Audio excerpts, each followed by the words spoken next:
Mine didn't go off. I remember. Yeah. And I'm starting to remember turning my volume down too, because sometimes I'll scroll through my Facebook to watch us and be like, oh, the volume's up, so I got to turn my volume down too. But I see we are live now because we are so professional on the way we introduce this show. Welcome, everyone, to Count the Bucket for our next episode in our short series that we're trying to kick this off with as we get into it. What are we, Nick? What do we say? 3 weeks away before the regular season?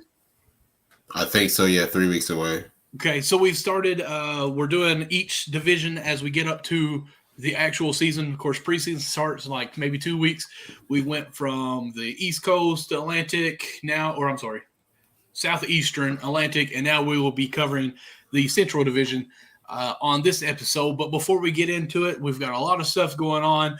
Me and Nick talked a little bit of fantasy football while we waited on CJ to get on here with us.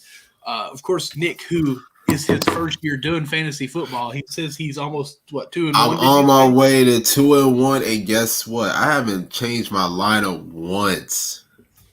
And it makes me because I keep forgetting.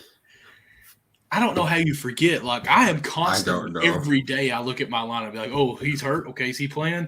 Like, I've had Dobbins for since I drafted him in a dynasty league, and today was his first day playing. Like, I've had you on my bench for so long. I'm putting you in the lineup. I don't even care. Yeah, for sure. How about you, CJ? How you been doing this week? Yeah, I've been great. All is well, man. Again, like I said, my birthday was on Tuesday, so I had a good Happy time. birthday, by the way. Happy belated birthday. Thank you guys for the support, showing me love. Count the Bucket fan, hitting me up on Twitter, man. That meant a lot. I appreciate you guys. Can we see that birthday present you got? Yeah, so came right on time, my guy. Boom. My guy, Michael Lawson, man, hooked me up with the CTB limited edition cup. Yeah, Mike. This is premium right here. If you want to get this, you got to be a part of the CTN fan. First off, make sure you like and subscribe for the YouTube. That's what we need you to do. And on Apple. Support.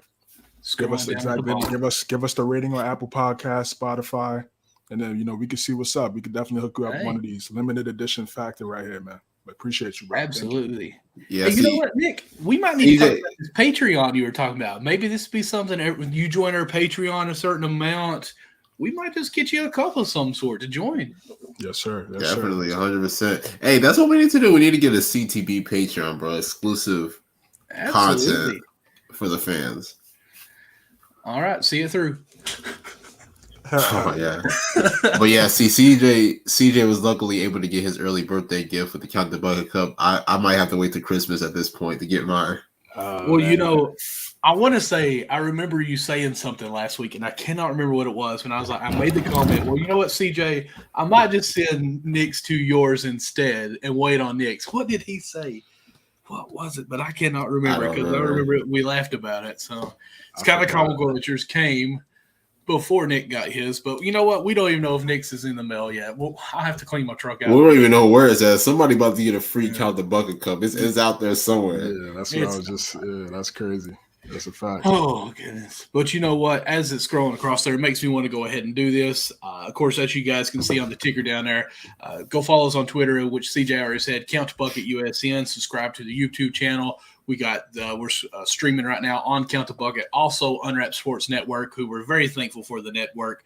Of course, we have a Facebook page as well, Count the Bucket on there. Of course, all of our podcasts for you guys that are listening, not seeing our beautiful faces whenever we do post this live, which I need to get better at that, and I do apologize. That's going to be Apple Heart Radio, all those Spotify, everything on there. We are pretty much blasting all social medias except for Instagram. We need to get on there, but you know what? I'm not very photogenic other than my beard, so I'm hesitant on that. But I was trying to – there it goes. As you can see right now, thejavaseeds.com. Get 20% off with a promo code BUCKET. And what that is these tasteful Java seeds with 2 cups of coffee per bag that can keep you awake if you're in college for sure, help you study for those finals that will be coming up soon. Or if you're like me, got to wake up at 4 o'clock in the morning after listening to us live here to work a freight truck that's coming with over 160 pumpkins for the holiday.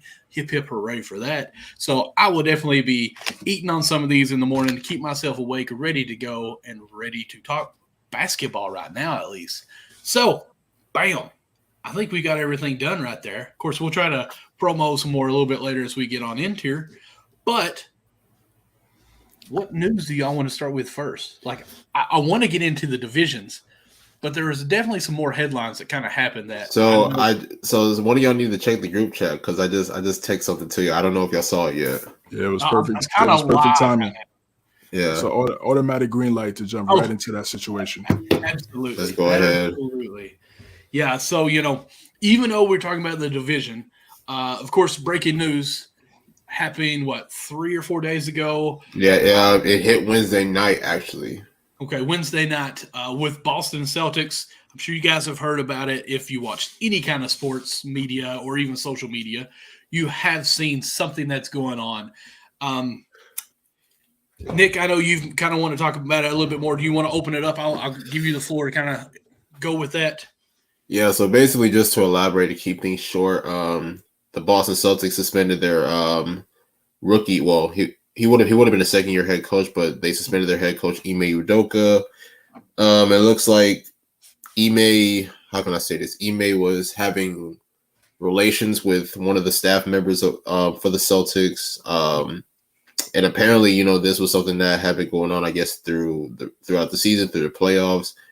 And the Celtics front office, I guess, found out about it around July-ish. So when the news initially came out, and this is why journalism is just super important, because I still don't feel like we even have all the facts, because the first night or the first day that it was reported, it sounded like it was a consensual relationship. So I was on Twitter practically saying, if it was consensual on both parties, I'm not saying that we should not hold Ime Udoka accountable, but I was disagreeing with the whole, with the entire season suspension. I was like, maybe 30 games is enough, but it was both parties. But then Friday comes around. Now it's a lot worse that it wasn't consensual. So now we're like, okay, where is this going?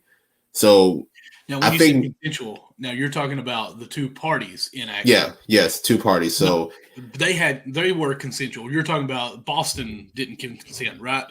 No, so basically I'm talking about two parties between Udoka and the other female that he was involved with. Apparently they were saying that both of those sides were consensual the first day, but then reports came out a day later. Okay, I haven't heard that part. Okay. Thursday was both parties with Udoka and the female were consensual.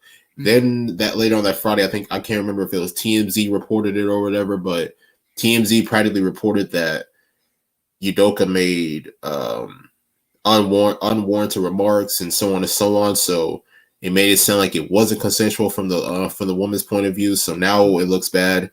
And even former NBA player Matt Barnes had posted a video on Instagram. I guess somebody gave him all the details of the situation, and apparently, according to him, it sounds pretty bad.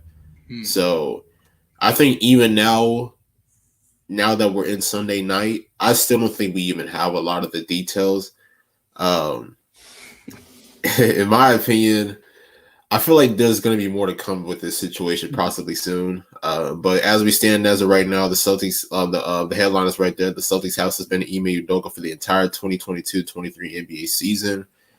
And who knows what's going to happen after that, honestly. I mean, it's a bad look for Udoka, honestly, just because, he was a rookie coach and he did such a phenomenal job with that team, especially after January, turning that team around, getting them to the finals. So this is a really bad look, in my opinion, for him. He did have a good year, but he's not, in that same stratosphere as like a Greg Popovich or, whoever. So, for a rookie head coach, you can't really do things like this. You know what I'm saying? Like your focus should really be on really getting the team together and really just prioritizing really helping his team become champions.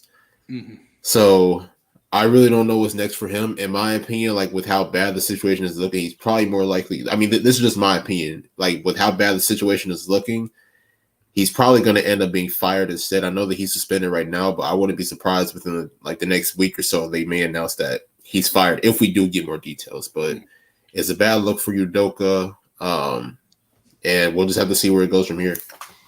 See, the reason why I was wanting to pass the ball to you on that, Nick, because It'd been a while since I'd actually seen or heard anything on it since the news broke on Wednesday or Thursday, whenever it was. And I thought, well, what I was hearing was there were two different women or two different cases that was going on at the time. And one of it was that it was the vice president's wife, that one of the, I'm going to call it a fling, that was occurring. And that's why the 1 year suspension was going on. So I was like, okay, so yeah, this is like almost relationship-like. So after I heard that, I kind of wasn't really listening to too much of the news. So I'm kind of glad I didn't say what I just said, even though I said it online. But anyways, and hearing what's more coming out. So yeah, I don't know if it will hear for a while the truth. And that's what kills me about media. As soon as they get the first hint of the news, they kind of fill in the blanks and say what they think is correct. But I mean, I hate it for the guy, but he put it in himself in whatever situation he did. So, I mean, you did it to yourself. I mean, what I hate the most is his wife. Like, I mean, she's beautiful and doesn't deserve this at all, what's going on. And it's almost making it, I think, carry on more in the headlines because, one, we have a sports person and now we have a celebrity as well. So it's getting both sides of medias that are trying to get involved with this and entangled in what's going on and being shared. CJ, have you heard anything different? Heard or want to collaborate some more on this? Man, all I can really do is just shake my head at Ime Udoka. Listen, nobody's perfect. We all make mistakes, no doubt about it. It's just unfortunate. Obviously, his career is publicized, and it's in a place where it's sports and entertainment, like what Michael just talked about. Mm-hmm. So everything, the spotlight's on everything, and he made a terrible decision. And honestly, it looks bad. One, because I mean, listen, man, he is an African-American head coach, and they're gonna look at stuff like that when it's time to get those jobs. It's unjust. You're supposed to judge everybody separately based off regardless of what they look like, their character. That's how you're supposed to judge somebody. But in these certain situations, it does occur.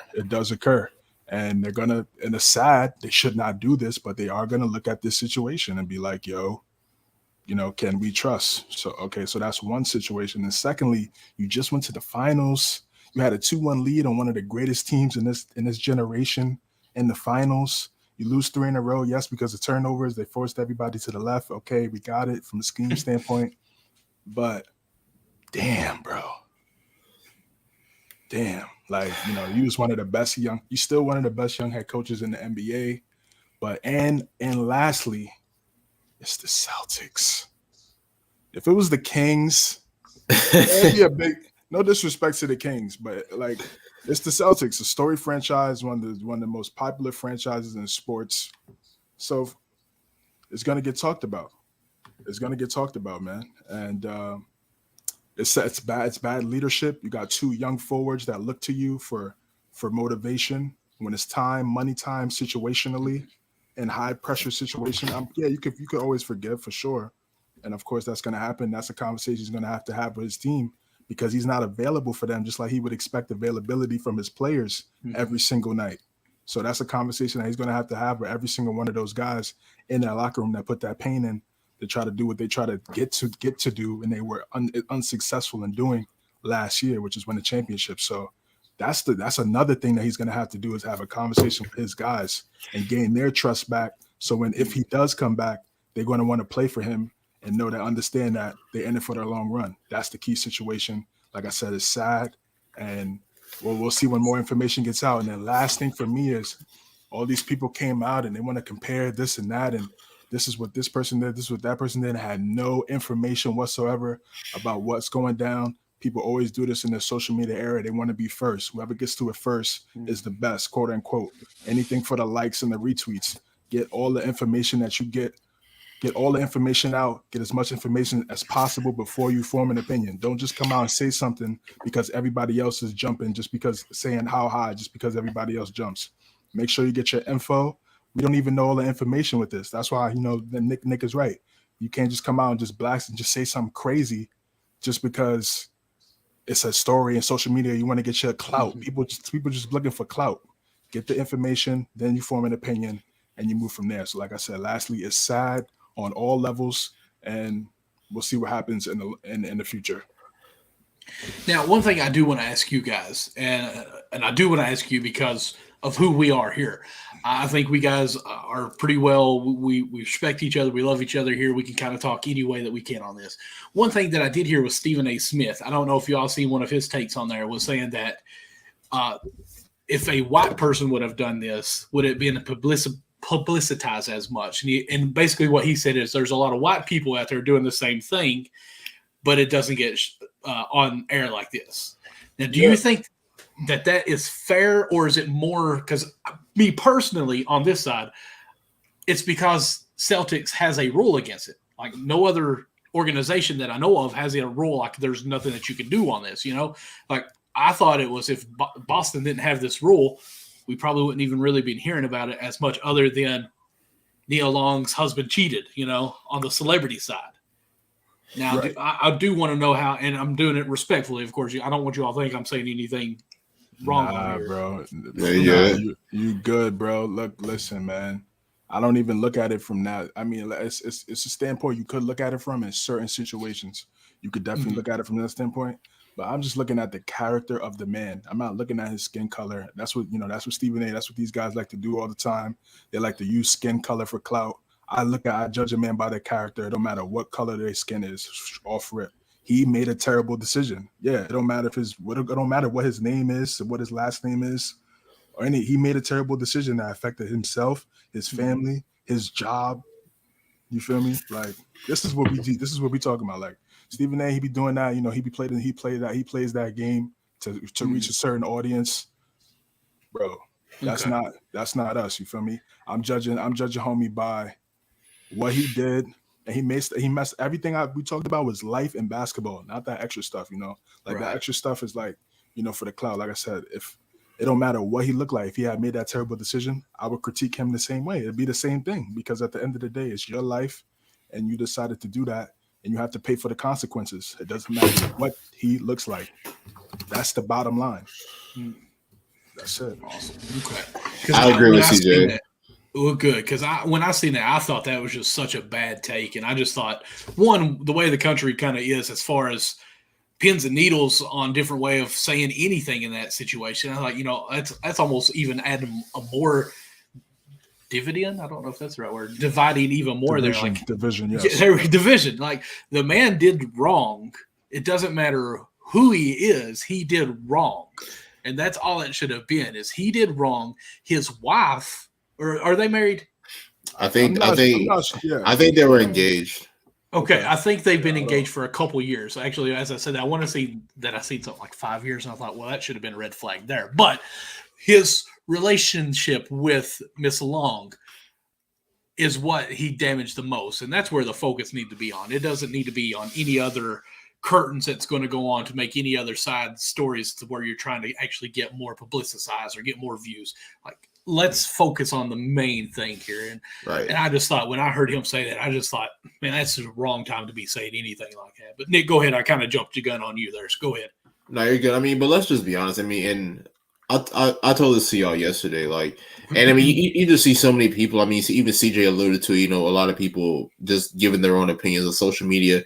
It's majority of people that don't even watch basketball, that don't even keep up with basketball. They probably didn't even know who Ime Udoka was before the situation.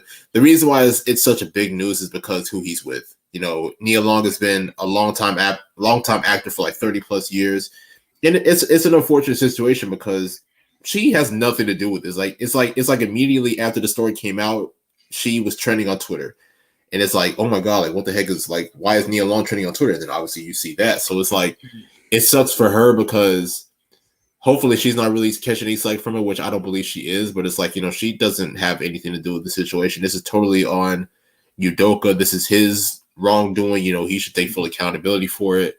And it's just an unfortunate situation all around. But I definitely do agree with CJ. I'm not really looking at the color. I'm really looking at the character in the decision making that he did. Udoka should definitely be held accountable for this, honestly, in my opinion.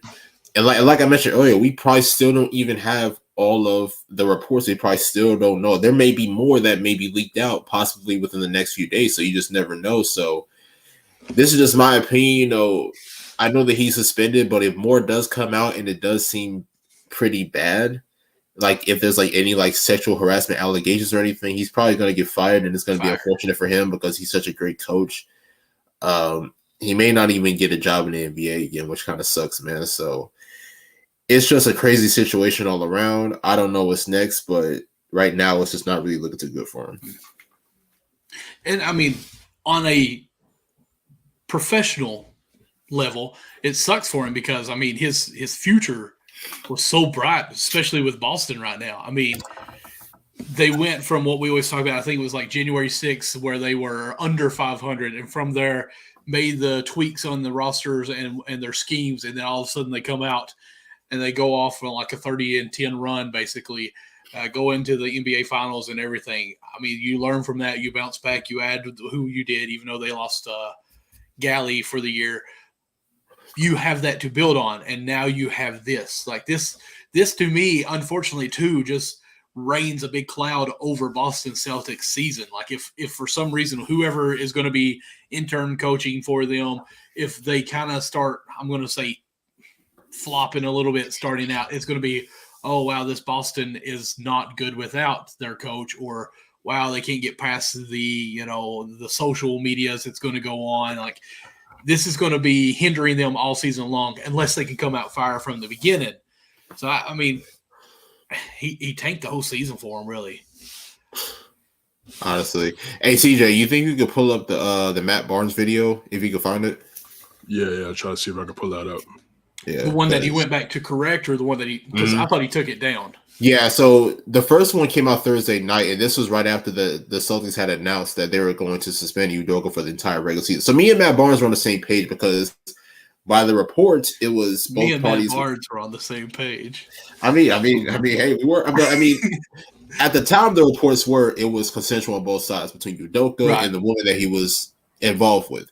So that's why I was saying, you know what? Like, if both parties were consensual, I do believe that he should be held accountable, but I didn't believe that he should be suspended for the entire season. And then that's when the next day, I think Matt Barnes immediately deleted that post after he posted it, and then came out the next day with another video saying that he can't condone anything that went on. So by the looks of that video, it's pretty bad. That's what I mean when I say we probably don't have all the details, right? And they might get leaked possibly soon. So here's the video that Nick is referring to. We'll play this for our listeners. They won't come out and say it. And since I'm a part of the media now, and I try not to be like everyone else, I try to, report and talk with facts and honesty. And I clearly have to say last night, without knowing all the facts, I spoke on Ime Udoka's defense. And after finding out the facts after I spoke, I erased what I posted because this situation in Boston is deep, it's messy, it's 100 times uglier than any of us thought. And that's why I erased what I said. Some things happened that I can't condone, I can't back. And it's not my place to tell you what happened. If it ends up coming out, it ends up coming out. But that was the reason why I erased my post last night, because after I posted it, I got a call from someone who had all the details, and shit is deep. So, man, praying for everybody involved. Hope everyone gets through this. And I saw a lot of blogs picked up what I said, even though it was only on my page for like 2 minutes. So you don't have to play the rest of the thing. All right. I got you. So basically, yeah, so... Yo, so, one thing he said was, I came to Ime Udoka's defense. What are you defending him for again? Well, like I said, I mean, so basically, like I said, I mean, the reports came out that both parties were consensual. So that's why I'm not saying that I was defending Udoka, but I disagreed on the entire regular season suspension. That was what I was disagreeing on. But let me ask you something though. If it's something in your contract where it say if you violate this certain situation in your contract, and if you violate it, you're liable to get fired, you're gonna abide by that contract, right? No, 100%. I agree. Okay, so 100%. he knew what the rules was. He made a bad decision, man. No, you're right. You're right about that. I mean, I don't. It's sad, but I don't feel bad, and I'm not going to defend him. I'm really like putting my career out there. But here's the thing I'm going to ask you though. I don't even know him or know any of the facts. People, that's what I'm saying. People just jumping on Twitter. Listen, man. That's what's crazy. Like it doesn't matter. Like people automatically will choose a side. It's human nature, one side or the other. But like we need to know more. That's another podcast. You know what I'm saying? Yeah. But podcast. Because even in our Unwrapped Sports Network, the basketball chat that we have, a lot of people is like, I can't believe they're suspending him for a year. That's crazy.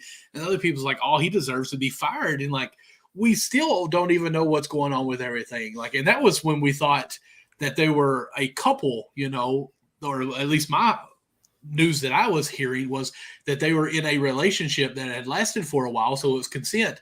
And then, because I even seen some gifs that were saying like consent.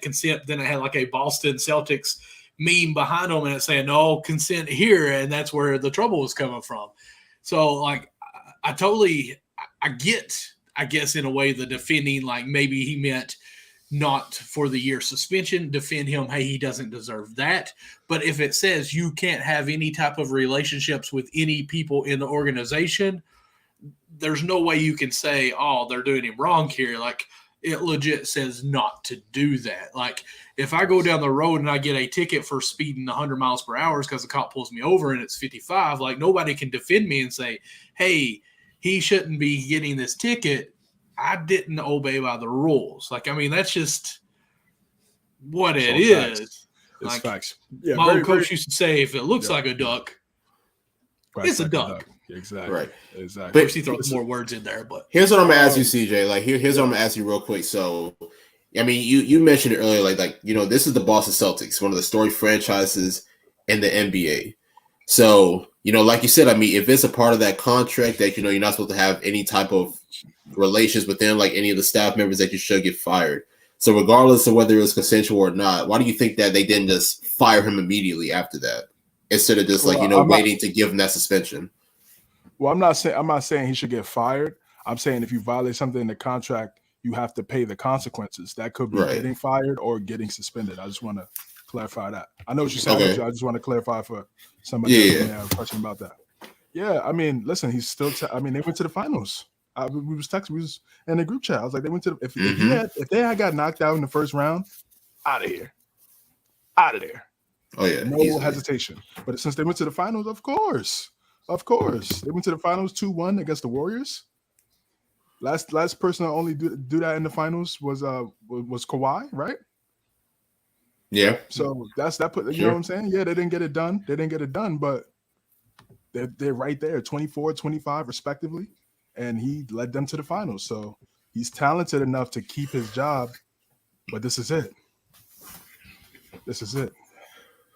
Walking on a tight line. I want to know what the law or what the rule in the contract that he broke. Like, I want to see it written out. I don't know. It's probably against staff, having or whatever. Like I said, we'll find out. When the information comes out. Yeah. But I mean, I definitely violated that. I've seen some stories. I don't know. I've seen some little things here and there online. I don't know if it's true or not, so I'm not going to bring it to our platform. You feel me? But I'm just saying, like, it's probably really bad, man. It's probably I'm reading Vic's comment here, and I'm loving it. He says, yeah, that's Nia Long. Except for you get Klondike bars. I run butt naked and get tased by 100 cops. Yeah, sometimes when you get to a certain spot in your life, these people, they feel like they have all the power. He's the head coach of the Boston Celtics. He probably feel like you know what I mean? He had that swag working in there. Yeah, of course. Yeah, I'm the head coach of the Boston Celtics. Mm-hmm. What's up? He had that energy. We just went 51-31. That's a bad energy. Because you know why? Because your pride and ego could get caught in the way, and you can make a terrible decision like that man. And ruined his career. More than likely ruined his basketball career. Now, we don't know for sure. We don't know for sure. Right. It's possible. He put it in jeopardy for sure. He definitely put it in jeopardy, but we don't know exactly. Let me back that up. He put his career up in shambles. We don't know what's going to happen now. Can he bounce back with whatever it would do from this? Because if he does get fired, a year or two, he'll probably get another coaching job at some level. I don't know. So this is my opinion though. I feel like him. I feel like him. Well, getting I mean, we don't know what suspended happened exactly. So like we him- just find out what happened. Right. The Celtics suspending him is probably the best thing for him right now because I feel like if he were to get fired, that's it. Like in my opinion. So now it's like, you get suspended for an entire year. He has an opportunity to come back next year. I mean, unless Boston makes another decision in between now and a year from now. But or unless that assistant coach takes them to the finals too. yeah. Now, I personally don't believe that's going to happen. Personally, now, and wins.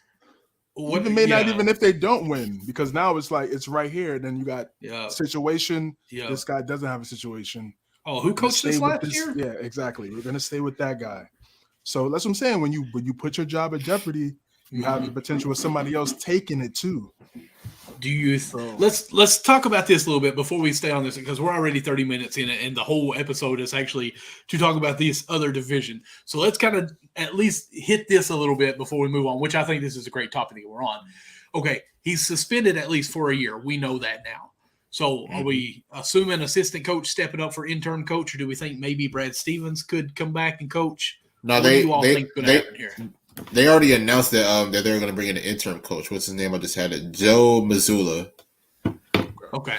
Yeah. So I'm shaking my head. Yeah, like I know who that is, but okay. Yeah, I don't really know much about him. I do know that he was on the sidelines last year, so I guess he'll probably implement some of those same strategies that Udoka used into this team. I'm just gonna be honest, man. Like, I mean, I know that Boston still has Tatum. They got Brown. They got Malcolm Brogdon, and they're still a very talented team, but. This is my opinion. I just don't see them being as good as they were last year without the great head coach of Udoka, and it's sad. We're gonna see, and I feel like so Will Hardy was the top assistant guy for the Celtics last year. That's why he got the Utah Jazz job. Mm-hmm. So this guy was probably right there, second in line. So that's true. If he would have stayed, it'd probably been his. Yeah, well, for Will Hardy, yeah, probably. But I'd much rather be in the Utah situation because at least, you're taking L's early on. But you're taking L's early on. I mean, because of it's expected right now. Right. Like I'm saying with the Udoka situation, but not team for team. Of course, we'll take the Celtics. Where they're gonna try to cancel you, man. You feel me? It's crazy, but it's just you dog Utah so much. You're like, they're gonna try to basketball cancel me. I had to clarify that, but but still, so they got that assistant guy there. So we'll see. And like I said, like Nick just broke down the roster. I mean, I agree. I mean, I don't know if they're gonna go to the finals. I mean, because again, there's much parity in the Eastern Conference now. I still like Brooklyn. It's as like I said, as interesting as characters as those are in the book. Yeah, they're very talented. So it's going to be a battle. And you're right. He did something with that team to where they felt like, that's my guy. I'm gonna run through a wall for him. Let's go to the chip. So he has that element, and we'll see if they're able to still keep that kind of in the same energy. And then we'll see what this head coach is. Maybe this head coach could use this opportunity and try to get himself a job. Absolutely, 100%. Next man up. Yeah. Only thing I think of here is I think of Sean Payton back when what was it? The headhunters they used with the Saints. Bountygate. They weren't the same team after they won the Super Bowl without their head coach. I mean, they were good, but they weren't as good. So, I mean, without your captain up there making the play calls or bringing in the swag, the confidence, sometimes that's contagious. Having that one that who is confident comes in, hey, this is our play. This is going to work. We're going to take it here. Tatum's going to get it over here, and this is going to work. This is what we're doing on defense. You're going to lock them up, and this is how we're going to do it. You got somebody else come in there and says, all right, guys, this is the play I designed, and I think it's going to work for us. You get a little doubtful. You get a little iffy in there, and it don't work the same. No, you need that alpha. You definitely need that alpha. But a lot of people will throw this lazy trash take out here and say, "Yo, these players they don't need coaches. Look at LeBron. And you look, he took Joe, Jim, and Bob to the finals. Okay, So, which Where one do you is get those names from? I don't know, some random names, right? It's popped in my It's brain. like, wait, what? Those were the widest names too. Joe, Jim, and Bob. Those are just generic names. It don't got a color to it, bro. But it's just It's I just mean, really? nah, man. I don't know any Bobs that are not blind. I know a couple Roberts, man, for sure. Well, I mean Roberts, but Bob. Yeah. I mean, what's the difference? It's the same thing. But yeah, like I said, man, we get off topic, but it's gonna be a situation they're gonna have to figure out over there at the end of the day, and it's sad. Joe, Jim, and Bob. It's gonna be an interesting year. Joe, Jim, and Bob. Yes, it is. Honestly, we didn't really get to talk about the Sarver situation either. Goodness. I'm sorry. I thought we did last week. Didn't ran we? out of the end zone, Or did we not? Nah, we didn't really get to talk about it. If you guys have any thoughts on that, I have a couple thoughts, but what's your thoughts on the situation now? It's looking like he wants to sell the team, which obviously he's going to get pressured into doing. This is the new era that we're in. You're going to get bullied by the media. So is that what you said? Okay, I'm sorry. Suns, I was watching the football game. Jimmy G just ran out of the back of the end zone. Sarver got suspended for a year. For a year, yeah. And that's where I want to go with it, because let's go back to 8 years ago. Los Angeles Clippers had the owner Donald Sterling, and this is like this was like, I think I want to say that was Adam Silver's first year as commissioner. I think David Stern had just left, and now Silver was stepping in. So obviously the situation happened with Donald Sterling. He had a mistress. A phone call leaked out, basically saying he was basically asking his mistress, "Why are you hanging around black people? Why are you bringing black people to my games? This and this and this and that." So obviously that came out, and that was really like Adam Silver's first test as far as like what he was going to do with that situation. And I'll be real, like he surprised me when he banned her for life. Like I didn't expect it to be that. What? I didn't know at the time. Like I'm not mad at it, bro. I'm not mad at it. Like that's his first big situation. Of course, you got to ban him, bro. You never know. That's his first. No, what, bro? He would have got. It would have been the first. His first and last. I didn't know for life. Commissioner. I didn't know. Look, I'm not disagreeing with it. I'm not mad at it. But I'm not disagreeing. Yeah. I'm not mad. I'm just saying, like, he had to do it though. There was no hesitation. Like, 100%. But PR perspective, they would have got obliterated. No, I definitely agree with that. So now let's backtrack to what's going on right now with Robert Sarver. So, in my opinion, this is a lot worse than the Donald Sterling. Obviously both situations are bad. I'm not saying that the Donald Sterling situation is not bad, but when you talk about Robert Sarver, has been 15 plus years of racism, sexual allegations, and everything, sexual remarks towards employees. There was even a story that came out last year. I think it was around 2014, 15-ish when LaMarcus Aldridge was a free agent, and apparently the Suns were trying to sign LaMarcus Aldridge, and I can't remember exactly what happened in the story, but it was apparently a really bad situation. So, like I mentioned, this is 15 plus years of a lot of things from Robert Sarver, and it's kind of ironic how Chris Paul just keep ending up on these teams. It's crazy, but we're getting off topic with that. But I don't understand I don't understand the year suspension for Robert Sarver when Donald Sterling got a lifetime ban. And like I said, in my situation, the Robert Sarver situation is a lot worse, in my opinion, than the Donald Sterling situation. That's just my opinion. I've seen multiple opinions on Twitter saying that Silver couldn't ban him for life because of this and that. And I'm like, well, what made it so easy? Like, I don't know if certain things have changed, because I get it. It was 8 years ago, but that man does not deserve to be around an NBA franchise whatsoever. I know that he's selling the team, or both teams, the Mercury and the Suns, but yeah, he should have practically got banned for life, in my opinion. Yeah, the reason why, I agree with you. I agree with you definitely. If you're gonna do one for one owner, well, I don't want to say one for the set because every situation is different. Right. I'm like Phil Knight. I'm paraphrasing here. It's different when the money's involved. This is Logan. Shout out Vic. What's good, bro? When you're the owner, of course, yeah. When you're the owner, obviously, the boss of Adam Silver is Robert Sarver. So, what risky line? The owners are gonna have to come together. I didn't know get that. him out of there. Yeah. The commissioner. The commissioner works for the Commissioner is the spokesperson of the owners for any league. For any league, yeah. So he's not this like median judge of between the players and the. I mean, obviously that's an ideal world, and if you want your business to work, obviously you have to have that type of relationship between employee and employer if you want to have a successful business. But yeah, at the end of the day, he listens to whatever the owners say. So it's going to be the owners are going to have to force him to get up out of there, and that's what they wanted with Sterling.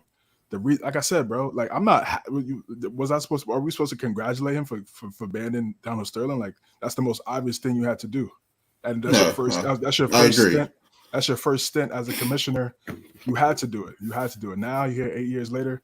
It's a little different, and the owners wanted it because again, they weren't a fan of Don. Nobody liked him amongst the owners. They weren't fans of his. He has Robert Sarver, not the same situation. He has some friends that are owners that maybe your favorite owner might be a friend of Robert Sarver. Facts. So it's a little different. It's a little different now when you do these investigations. Sadly, in a way, it's almost political. Like, who's your friend? Sure. Yeah, it's all about who you know. And when you're at the top, you can make all those type of moves because you have that power. So yeah, the situation is very different. I agree. You could definitely argue the Robert Sarver situation is definitely worse because you're creating a toxic environment. And now I could see why the Suns were so dirt for the last 20 years after Nash left, or the last decade after Nash left until they got CP3 and started to figure it out now, like 2 years ago. But before that, they were poverty. We were talking about Devin Booker getting up out of there multiple years. Honestly, as soon as he dropped 71, we was like, yo, he's not going to do nothing with this squad. But now they figured it out. Good for them. And then for me, too, it's like, if I know that's my employer, I'm not going to work there. I'm dipping. I'm out of there. These people, they still pulled up. They joined there. They've got a check. They let them sign his checks and all that. I get it. Situations is different, but you can't just come out and then now that it came out, you want to start crying and talking about, oh, he did this, he did that. But you were still taking a check from him, bro. So if you still had that type of integrity, you would have dipped, But again, he's going to sell the team. He's going to get pressure to sell the team. Of course, again, this is a PR world we live in. It's all about appeasing the people that put the dollars to the product, and they're going to get him out of there. They're going to bring in Bezos or Bezos probably going to have an NFL team and an NBA team by 2023. You could book that. The guy's like Iron Man. So he's going to have a team, and they're going to move on. They're going to move on from this, and they're going to move on from Sarver, and that's it. That's what you do with these owners. Sell a team, get your $3 billion, and just cool out on the island. Is that really an L? That's what's even crazy. Like taking no L's in this. You get to sell a team for $3 billion, chill on the island. Oh, you don't have people hitting you up on social media. Wow. I mean, yeah. like he cares about that. Like, okay, I mean, obviously what he did is wrong, but like in his head, he's sitting here thinking, okay, I sell the team, I make even more money, and I retire. Like it's stress free even now. Like. And the team is much more valuable than what it was 3 years ago. Because like I just said, it's worth more. Yeah. So I mean, like he's not. Yeah, he lost. He doesn't have to own the team anymore. And obviously that's a goal of mine is to own the team. That's fire, bro. That's why we all play 2K and play the league because we want to be an owner type one day. So that's one of the gifts that you have, and you took advantage of it by creating a toxic environment in your organization. So you again, same thing with the Udoka thing. You deserve the consequences of what you do. And it's time for him to dip. That's it.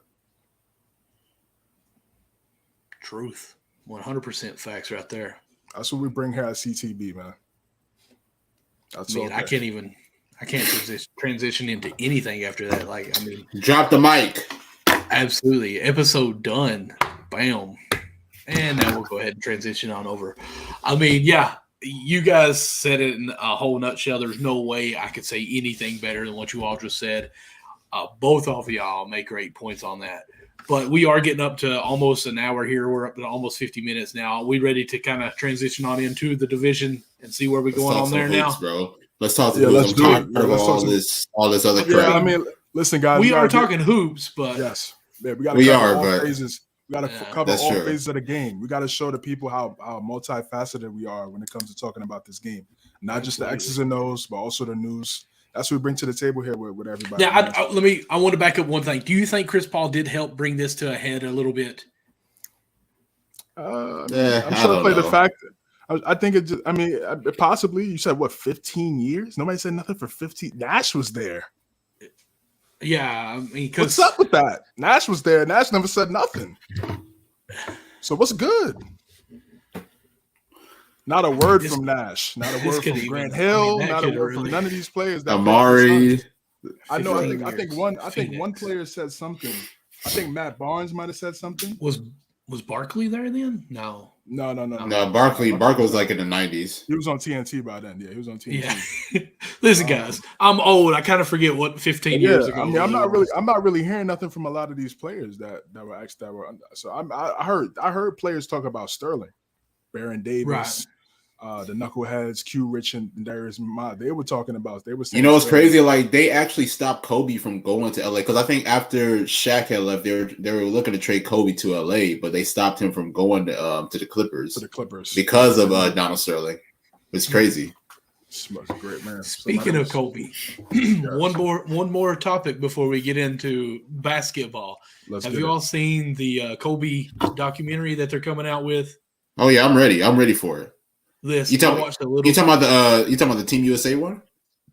They're showing clips now where he said, "First play, I'm going straight to Gasol's chest." And how I'm ready. I'm ready. not trying to make this about LeBron, but you could see a separation of the two, even the way they talked about like Kobe mentality. Like you always hear it, but like. That is a man with that kind of attitude. And then you see LeBron's like, wow, I can't believe he's doing this. Like, hold up, he's the best. Like, in my head, I even sit there thinking, listen, because I've not been a big Kobe fan my whole life. Like, I never really liked Kobe as a fan, like always respect, but not a fan favorite. And then just watching that, I was like, wow, like listening to you talk just about Kobe almost makes me see Kobe surpassing you in just the way that he's ready to play this game now. So like I'm pumped to kind of see a different side that I never really dived into much on Kobe that much because I never liked the whole not passing guy. That's Jason Kidd's my favorite player. I love that. So that's just me fan. The Kobe no pass narrative is the worst thing ever. Like I'm sorry. Like it's so bad. Well, what I'm saying is, like, it was his mentality was a scoring mentality, so that's totally fine. It's not my cup of tea of a favorite player. Like, if I play ball, I need that player on my team to score for me because I got to pass it to him. But, like, I would rather watch Jason Kidd any day of the week just to see what he comes up with because that's my style. So I'm not saying that I don't like Kobe. I'm just saying I never watched him play much deep to see much about him because I would rather watch a passer. No, I agree. I agree with everything you're saying, man. Listen, everybody has it's just like art. Everybody has a favorite artist. Right. It's just like music. Everybody has a favorite musician, and that's exactly what basketball is. You have a favorite style. Jason Kidd pushed it. Lloyd's a legend. No, shout out New York. Facts. And Absolutely. everybody has a different style, and I'm glad it's just transitioned to something I was thinking about too throughout the week. So I'm glad you brought this up. Okay, yeah, go discussion this and that, cool. But at the end of the day, if you really look at it, yes, obviously the eras are different. We talk about this, we say this all the time. The eras are different, and you look at the averages, it's really just 3 points, 2 rebounds, 2 assists. From a difference between Jordan, Kobe, and LeBron. So we're really nitpicking when we do this, type of situation. Statistically. Yeah. So like when we say LeBron just has a passing mentality. He could go average 30 if he wanted to, just like those guys. He just has a passing mentality. And this is what I'm saying. Everybody has a different style. That's what makes LeBron special, is because he's different than Jordan. He's not going to be the same. And Kobe was different than Jordan too. People want to call him whatever Jordan clone, he was completely different than Jordan 2. Preach, CJ, preach. Oh my God. Even LeBron, Cleveland 1.0 was more of a passer than he is now.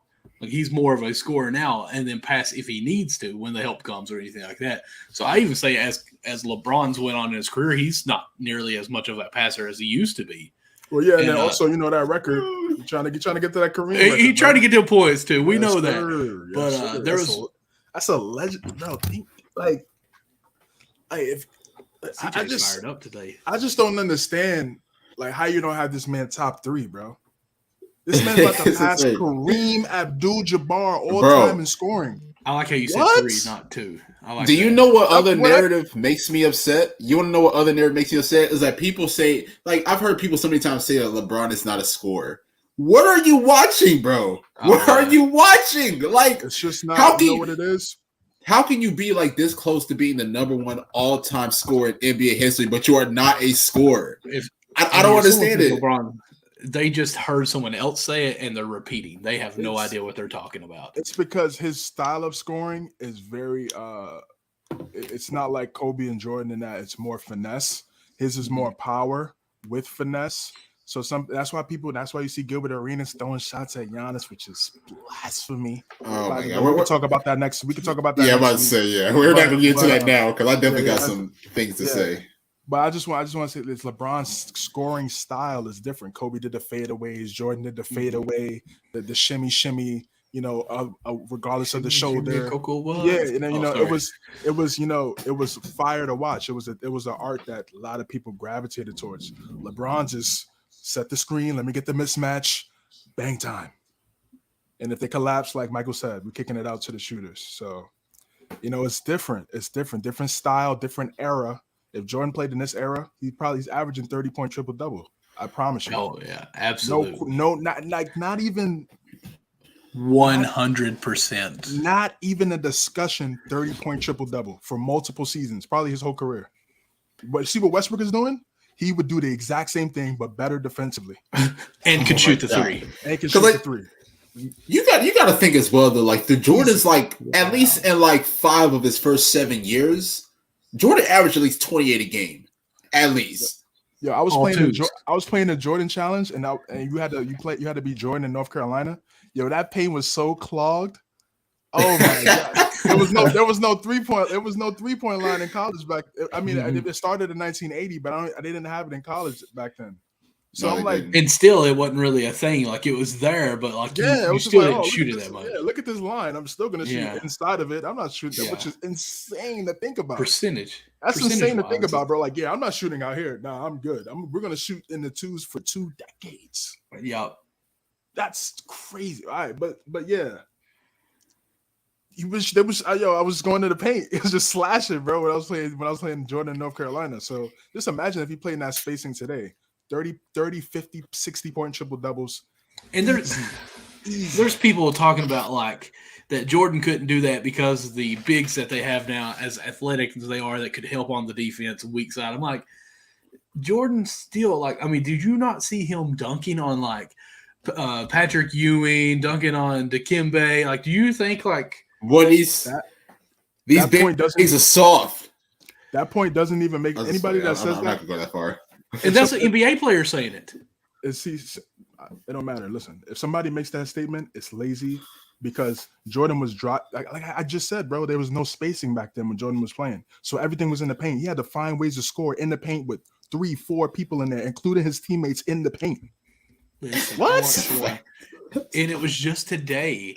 I sat there and watched it in awe. And of course, it's a highlight of Jordan. It looked like he jumped past the big block, went up in the air, faked it here, and then still on the way down shot the reverse on the opposite side. And you're like, that's probably an 8-foot distance that he just traveled in the air and shot it to the other side with a congested paint. If he only had one person there, that's a piece of cake. And he flourished in a big man era. Yeah. At 6'5", 6'6", I think he was. Yeah, so people are saying that's he can't it would be so easy for him today. Oh, this is Reed. Oh, you're gonna collapse on me because I'm gonna slash to the basket. Oh, here you go, shooter, Kerr, Kukoc should probably be one of the great, would be right up there in terms of 3-point shooting. Kerr, obviously, numbers would be much inflated had he Kerr played would be in like a Klay Thompson, right? Maybe not defensively, but yeah, maybe like a Steve. Like I don't know who's to be like, but he's a knockdown shooter. We'll just say JJ Redick for the time being. Right. Redick is cool, and that's who he'd be, man. So yeah, everybody has different styles, different ways they score, and that's why we love the game. That was my overall point. But hey, y'all, like just before we get into our main topic, just like one more topic. I want to get back into the. I want to get back into the Team USA doc, the clip where Kobe goes into Powell's chest, and he mentioned that he runs into Powell's chest.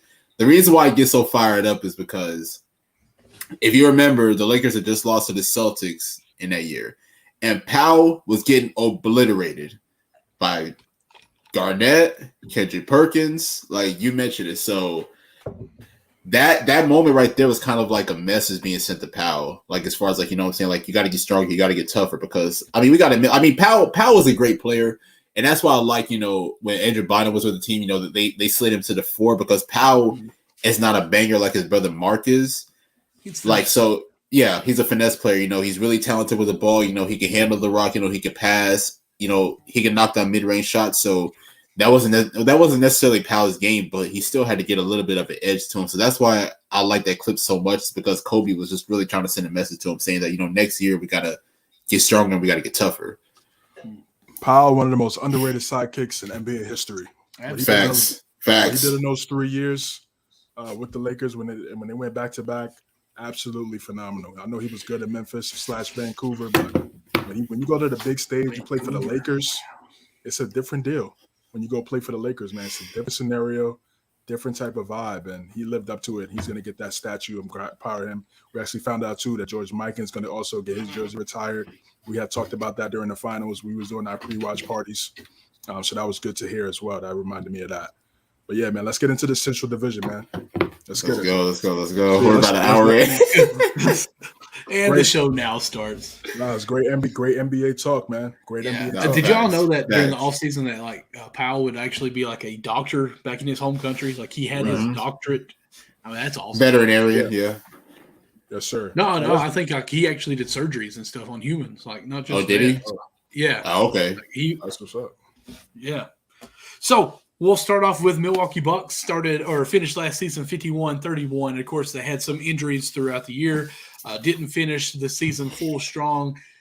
Chris Middleton didn't play in the playoffs when they got bounced. Drew Holiday, now probably one of the more overrated person a little bit compared to beginning of his career, underrated. So need to find it in the middle there. Of course, now they actually said on NBA.com, CJ doesn't agree with me. I want to get into that just a little bit more. It's a lead into that. Drew Holiday is probably the most underrated player in his whole career. But now that he's with the Bucks, I kind of feel like they are saying he's much more higher. Like what I'm kind of getting at, like they really missed Chris Middleton last year, because I was high on Drew Holiday when they won it. I really felt like he was going to be their 2 guy instead of the 3 guy. So even I think I built him up a little bit more. Maybe he was Batgirl when Chris Middleton is Robin, the third person in that unit. So I don't know. I want to get into that and see a little bit more. But Chris Middleton already now is not going to be starting the season on the roster or full strength. We'll be missing some time. Don't know how long that will be. What are we thinking? We'll start with you, CJ. How do you think this team's going to finish in the division? Not the Eastern Conference or Eastern, but just the division. Yeah, I think it'll be much of the same in the division. Because, again, they have an identity. They know what they want to do defensively. They know who they are offensively in terms of giving Giannis the ball. He's completely special in his abilities, able to get to the basket, also creating for others, one of the greatest underrated passers in the NBA we have today. We only just look at the Euro steps and the dunks, but his passing is definitely elite and it should be talked about more. And the Bucks are going to be a really good team. They got Joe Ingles coming off the ACL. Hopefully he can stay healthy. He's a knockdown shooter, can defend a little bit. We'll see how much athleticism that he might have lost in that ACL tear. They do really good surgeries now with that, so maybe he should be good and good to go. They re-signed.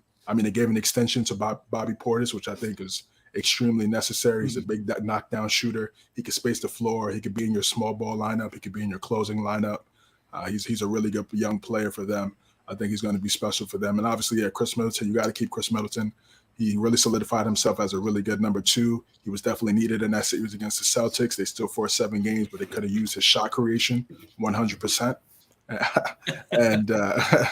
And yeah, Drew Holiday, I see what you're saying. I always felt like he was a third option anyway, so I really didn't view him as anything like outside of that. I knew he would, he would have a heightened role because Middleton would be gone. I just feel like that's just not his scheme. When he's that third option, give you 18 to 22, and the things that he brings defensively, that makes him an excellent option behind Middleton and obviously Giannis Antetokounmpo. So I think it's a good team. Budenholzer's a really good coach. There was some questions about Budenholzer a few years ago, but obviously winning that championship silences all the noise.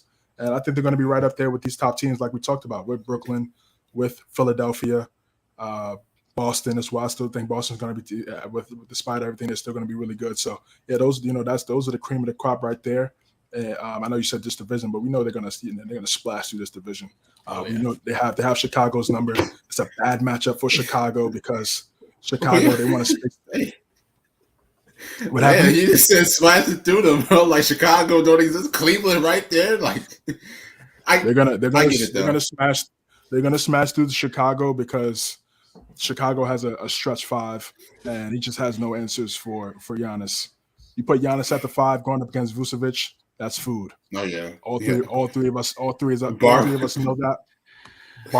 So everyone does know that are listening, Milwaukee Bucks, Chicago Bulls, Cleveland Cavaliers, Indiana Pacers, and Detroit Pistons are the teams in this division. So just so everyone listening and watching can kind of know who we're talking about are going to be eaten here, basically. So I don't want to get too far ahead of myself as far as discussing some of these other teams, just kind of going with you. Indiana obviously is rebuilding the crap out of it. Cleveland making some trades. Like I said, we'll get more into that. And then you've got Pistons who've made leaps and bounds, I think, in the past year to 2 years. Is Chicago going to be the bottom in this division? No. I think it'll be the Pacers. No. I think it'll be the Pacers. The Pacers definitely. The Pacers. Go ahead, CJ. Yeah, Chicago's interesting. Obviously, the Lonzo Ball situation is very alarming for the simple fact that, I'm a big fan of Lonzo. He's a great player, and I think he has I think his style would have definitely helped the Bulls in the playoffs last year. Him advancing the ball before defenses getting their set and their half-court set. It's very difficult. All 3 of us, you guys know, watching the playoffs, watching these high-pressure games, you know that when defense is getting their half-court set, it's very difficult to score on. And you have a guy like Lonzo Ball, he could push the pace and get some easy buckets, transition baskets. He was really good at that. And obviously, DeRozan and Levine love to slash. So, that was unfortunate that he wasn't there for them. And now now he's getting surgery. I feel like he should have got surgery last year. He should be ready to go now. Very interesting dynamic I don't think that's being talked about between the Chicago Bulls medical staff and Lonzo Ball. We'll see what happens with that. And then, I feel like Levine should be the number 1 option in Chicago. That's it. It can't be DeRozan. DeRozan can't come here in the first year and be the number 1 option. You were there for 3 years. Can't happen. So he needs to take over. He needs to have a conversation with DeMar like, yo, bro, let me see what I could do with the keys to the plane and let's take us home. And I think, he has to stay healthy. He dealt with some knee injuries last year towards the end. And I think the X factor for me on this team is Patrick Williams. We're high on him last year. We thought he was going to have a excellent, I think, second year, third year, because he does show some flashes of potential. If he could continue to work on his game and be a versatile Swiss Army knife type player for them, they could be good. But I just feel like, Vucevic, they are going to have to trade Vucevic and try to get a better center, because he can't protect the rim. He's terrible in the pick and roll. He can't protect the rim. He's a good scorer. He can rebound, solid passer. His shooting is okay, but you don't want your center being your best 3-point shooter. When you got DeMar DeRozan taking mid ranges, Lonzo's a 3-and-D guy, but you don't want your center shooting threes. He needs to get in the trenches and get that money, man. So, are you talking about Anthony Davis with the Lakers? Man. No? Like I said, PSA, if you 6'10" and up and you're getting under 5 rebounds, you don't deserve to be in the A. Y'all remember where Roy Hibbert had 0-0 games with the Pacers? He was like 7-3. That was one of the saddest performances I have ever seen. 7-1, and you don't get 1 rebound in 30 minutes. So you just out there running, bro? He's conditioning. That's all it was. Cardio. But Nick, we kind of jumped the gun. I guess we went into two teams there with CJ with the Bulls and Milwaukee. So back up. Let's hear your side or what's your take on with the Bulls and the Bucks together. So I'm gonna go back to the Bucks because I definitely disagree with you, Michael, about being so high on Drew because I never felt like Drew was ever really that guy. Like, you know, he's definitely not the scorer that Chris Middleton could be. He's not the closer, especially after we saw in that game 3 against Boston. He shot like 11 to 30 in game 3, which is just abysmal. Like, first of all, Drew Holiday should never be taking that many damn shots to begin with, and then you shoot so like inefficiently, bro. Like it was absolutely insane. But I think Milwaukee's going to be in good territory this year. You know, having that loss last year, hopefully they get some more offensive production from other guys because honestly, Giannis was really a one-man show for most of that second round series against Boston. They need more out of guys like Pat Connaughton, Grayson Allen. They do got Marjan. I can't remember how to pronounce his last name, but he's definitely going to be a good piece. Beauchamp, yeah, he's definitely going to be a good piece for the second unit. So. Once Middleton comes back, I mean, it's going to be up and running. They still got one of the best rim protectors in the league in Brook Lopez and one of the best floor spacers. I think Serge Ibaka had just re-signed as well, so if they can use him – oh, God. What's going on, CJ? Oh, we can't hear you. Brook Lopez, he's all right, man, but he should be better than what he is, in my opinion. I agree. But yeah, I mean, I think they just signed or just re-signed Serge Ibaka so they can possibly use him, use his minutes. I mean, depending on his health. So Milwaukee definitely has the better chance of running away with this division. I mean, they obviously have the better team, they have the better coach, and this would be another MVP year for Giannis, in my opinion, or no, another MVP caliber year for Giannis. I'm not going to say he's going to win the MVP. I'm not going to make that pick yet. Yeah, I agree, bro. They need some help they need some more depth, definitely, because when they went up against Boston, even though Boston didn't have great depth, but I just feel like they could use another scorer off the bench. You know, that could drop 15 every once in a while. You never know. He could have one of those 15 to 18-point games. Like, oh, word, he had 15 tonight? Yeah, that's good. That's good. They're going to need him for the playoffs. You need a guy like that. Terrence Ross. It's a great pickup. If they get a guy like Terrence Ross, a guy that can space the floor, slash, drop 30 if need be, could close for you, hit a big-time shot, that's a really good pickup. They need to start being Milwaukee. I know they got Giannis. They think he's happy. He's happy. Got to stay aggressive if you're a small market team. You have to stay aggressive. Got to keep him happy. You have to keep him – exactly. You have to keep him happy, man. Especially – since they won one, or since he has won a championship. You already got to the promised land, yes. Yeah. My thing with them, I don't know. I like the team. I think they're going to be great. I'm just always hesitant on them because their season stats always are better than I feel like when they get to the playoffs. Giannis is an open court kind of guy, going downhill, can attack off of a rebound, off of a miss, a steal, anything like that, and go with it. Excuse me, if you get in his way, he's just dunking on you. But we know when it gets kind of tournament time, playoff time, that comes more in a half-court offense. And, of course, they miss Chris Middleton quite a bit this playoffs. We know that. So I don't know how this injury is still lingering over during the offseason where he is going to be missing some time. I say this building up. I mean, I don't think they lose or that I don't think they're under 50 wins again. Like I'm going to say they're up probably around 55 by the end of the year. But I do think I worry about them when it comes to playoffs still.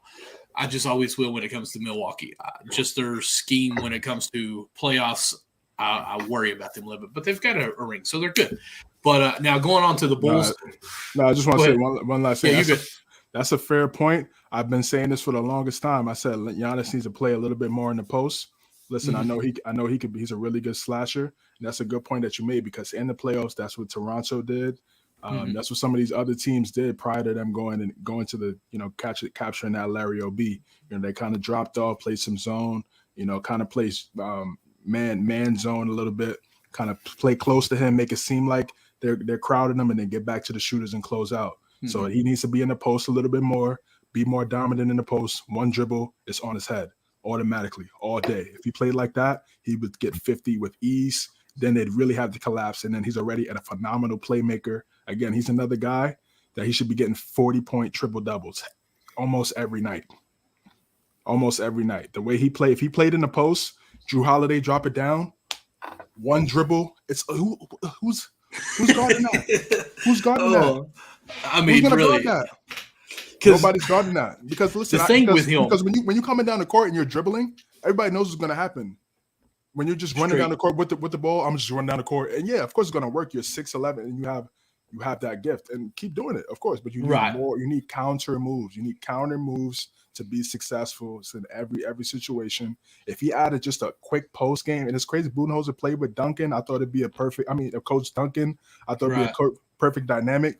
We still haven't seen it as much. But if he got in the post, Middleton drop, because again, that would kind of mask the lack of off the dribble mid range stuff that he doesn't do right now if he's working in the post. So they need to add that to his career too. Oh yeah, I think as he gets older, he'll definitely go his back to the basket. But why not work on that now though? Like why? That's what I'm saying. That's what I'm saying. Still, and I'm not saying do it as their set offense, just a counter move. Just a counter move, because if you're in a post, you have to collapse. Then it's better spacing for the shooters. But if you're just driving down the court, I could just show and still get back to the shooter easily. I can still show a little bit as you're driving to give you an opportunity to react off of something. If you give it out to the shooter that you think is open, I'm gonna just close out and I'm gonna get it. But if you're in the post, you have to. The defense is literally their back is turned to whoever they should be in front of, because they're looking at they're going crazy in the post. So you got different type of reads on the weak side. You could make your move. Nobody could guard you. I don't know what they're doing up there, man. I don't know what they're doing, man. I mean, even if it's not even like I'll say a traditional post, like if it's on the block, back to the post, like it could even be a mid-range post with him. That way he could even still get it, we'll say at the elbow, top of the free throw line or somewhere in that range where you could turn around, triple threat that person, one jab, go the opposite way, one dribble, and just dunk on that person. If the weak guy helps from the corner, because that's where that weak guy is going to be on offense, you've got an easy kick out to that person in the corner for the three. I mean, it's a one dribble, one move, and Giannis can make that from the three-point line. Just bring it on in a little bit. Even if it's, I'm just kind of spitballing with you here. I'd almost like to see him come from the block almost in a unorthodox pick from I want to say a down screen from a with guard. him from a guard, but kind of rolling up. So he has this momentum where it's almost like he's manipulating a fast break where he gets the ball from the top of the key, coming downwind with the defense. It's almost easy. just something that you can change it up a little bit. Because again, like if he catches it top of the key for a hesitation there where he's got to create, you can back off of him a little bit. I mean, he is getting a little bit of a shot, but you can almost play mind games with him, cheat at him, like you're saying, show double team, and then almost make him create the error himself. So, I mean, there's definitely different ways that they could be manipulating this offense. And we're average Joes here that's coming out here as experts. Like, sign us up, Milwaukee. Like, look at this. We didn't even, plan anything. We have no notes. We just already gave you an offense there. Especially It shows something to look at, but they just got to do it more. Yeah. I wonder if you could do like an on-the-ball screen, like Drew Holiday comes down with the ball and almost does a little handoff to him and sets the pick.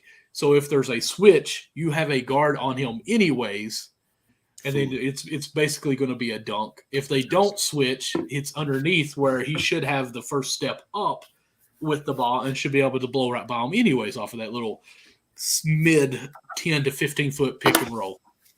I don't know. It's a 40-point triple doubles. Man, we're going to start our own little AAU team.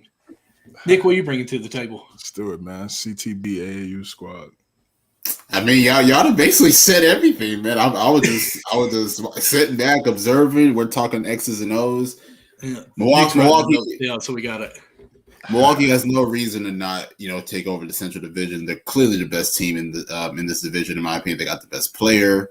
So, like Michael said before, they'll probably go around 55-27 throughout the season, because I do feel like they'll probably sit Giannis for a few games. Obviously, Middleton's not starting out for the beginning of the year. So, like I said, Milwaukee has no reason to not take over the Central Division, and they're clearly the best team. especially that division. Like, I feel leap and bounds over anyone in that division this year. I'm going to say this year. I'm going to be strong with that.